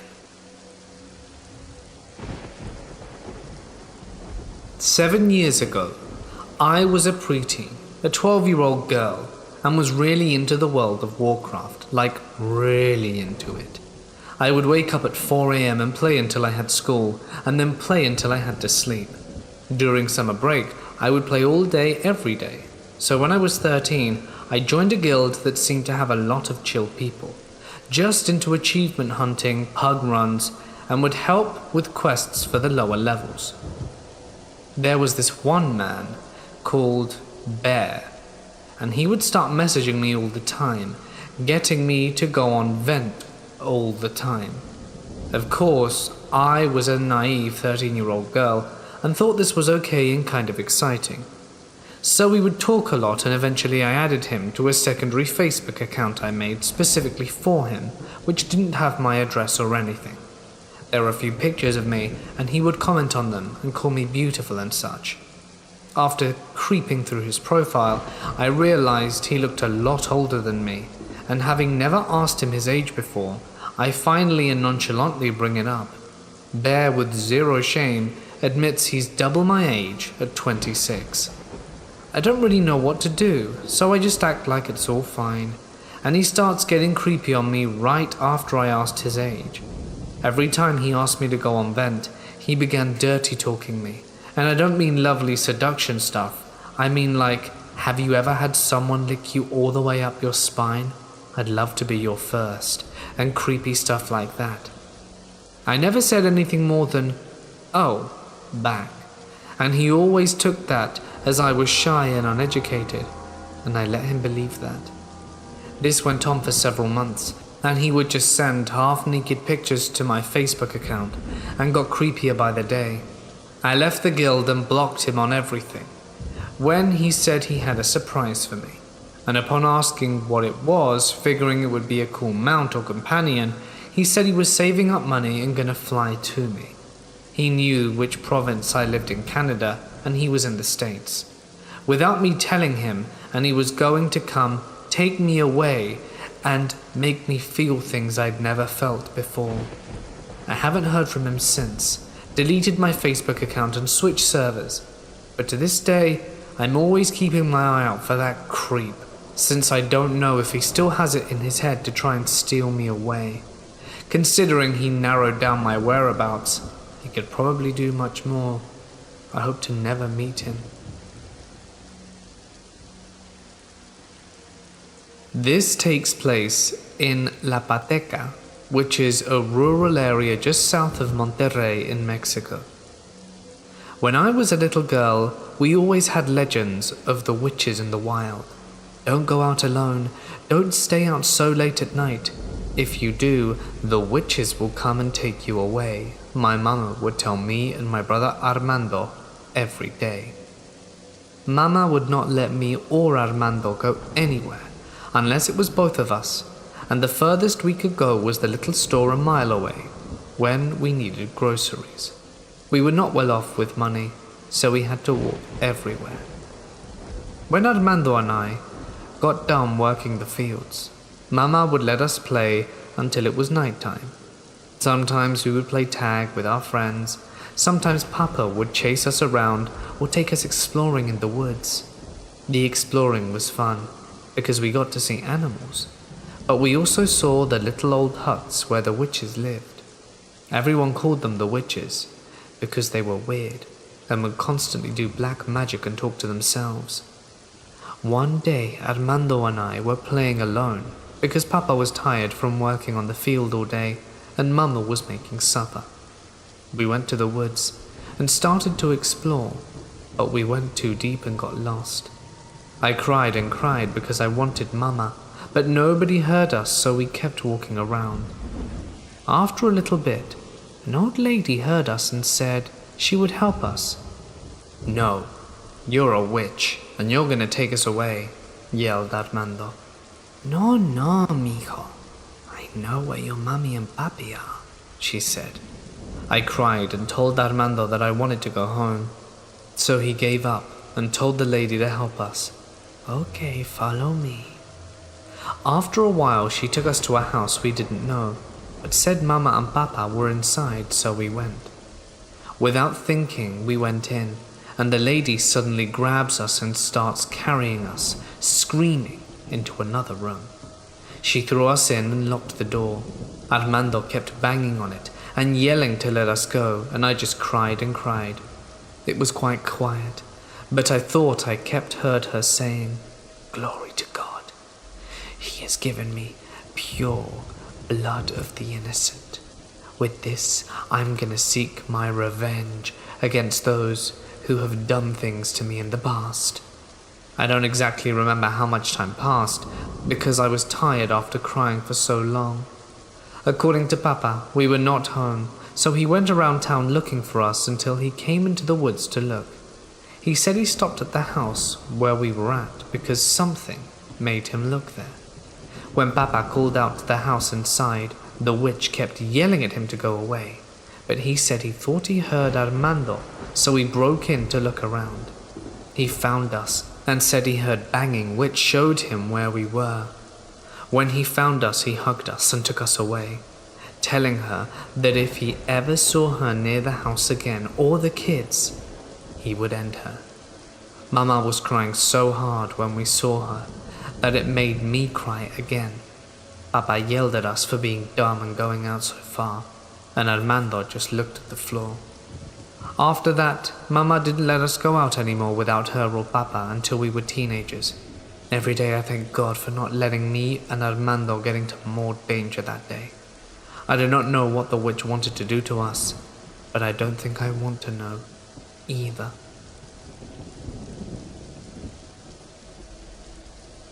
This happened to me about 10 years ago, and stays with me vividly as one of the weirdest things I've ever experienced, and I don't usually believe in paranormal things. Our family were renovating a very old house in rural Australia, over 100 years old, which we were about halfway through the renovation.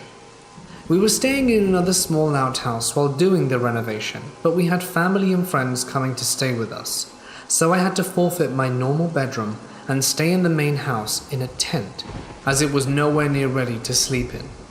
Most of the nights, I woke around 3 a.m. to our working dogs about 200 meters away from the house, going absolutely nuts barking at something, but I usually didn't pay much attention to them, as kangaroos often jump near their kennels and set them off some nights. As their barking came to a stop, I could faintly hear crisp and clear footsteps out the room I was in and down the hallway, getting louder and clearly slower, making their way towards my room. I didn't think much of it at first, but the direction the noise was coming from was so clear. The footsteps slowly made their way up to the room and hallway and stopped at what I thought to be the doorway of the room. I was locked up with fear of what the hell was standing in the doorway and trying to figure out what I could do, and then it started moving again, only this time straight towards my tent and stopped right next to it, and I was waiting for the tent to start shaking, but it only stopped for a brief second and then walked into the corner of the room and stopped. The fear I felt at that moment kept me paralyzed for what felt like hours. I was sweating and had a blanket over me and was too afraid to move. After a while, I eventually calmed down enough to get my light I had with me, open the zippers of the tent, and look out, to which I found nothing in the room. So I climbed back into the tent and somehow managed to get back to sleep, as I never heard anything more. In the morning I woke up fairly early and went back over to the little outhouse and tell my parents my story and asked them if they were just messing with me, but they were adamant they didn't do anything. To add to the strange noise of the footsteps, there were loose floorboards all over the hallway floor, drying out, spaced tightly together, getting ready to be put down in the coming weeks. So I decided to try and replicate those footstep noises, but couldn't, as the boards on the floor would move and make completely different sounds. To this day, I'm still not sure if it was just my head playing tricks on me, or if there was something strange going on in that house.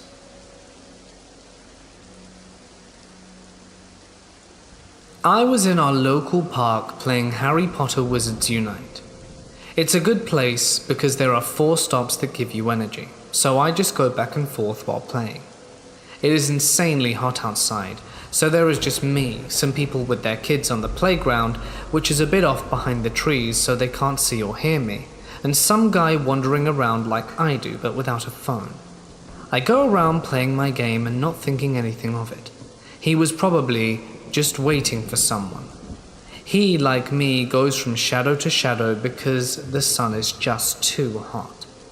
I sit on a bench for a while, and while playing I see him behind some of the houses in the park. It's an old cultural park with an old windmill and such, and these houses host private events sometimes. There is a tight space between these with bushes and train tracks behind and beneath. The most exciting thing back there is heart-shaped confetti and garbage. I go here every day, I know that. The guy gets closer and sits beneath a tree just beside me. He sits there for a while and then says something. I push my earphones aside and ask him what he said. He was just trying to make small talk and didn't speak much of my language, as we have tons of immigrants and he was very obviously one of them. It was clear he didn't understand what I said. I just play on and sit quietly for a while. I get up, go 20 meters forward to reach a stop. When I turn around to go back, he's right behind me. He then follows me back to the houses and asks my name and if I live alone and if I'm married. I do, but of course I tell him I live with my boyfriend. He then points to the back of the houses and wants to show me something. I tell him no, and he grabs my wrist real hard and begins to pull. I resist, and he thankfully let go. I just keep on babbling that there's nothing too interesting there. There's just tracks and bushes. I find this all really creepy, and I'm being too polite. I start walking out of the park, and he followed me. He walked beside me like we were friends, In the beginning, I think it's just a cultural thing, but we are extremely rigid and hate talking to strangers. But they often seem to like it and can be very friendly. I can be polite and sociable if I have to, but this is pushing my buttons and is way too creepy. I live right near the park and he's still here, right beside me, not saying much, but obviously going with me. I decide to go to my boyfriend's house, and that were the longest 10 minutes of my life. He occasionally asks more questions. Do I live in a house? Stuff like that. And I keep on playing my game, pretending to be somewhat in my own world. When we're almost at the neighborhood my boyfriend has his house in, I cross the road to get there. He misses it and keeps going forward. And when he sees that, I just wave, "Bye." I walk a bit further, but then he crosses the road through traffic. I thought I'd lost him. He goes in front of me and turns right and walks away, like the goodbye stuck.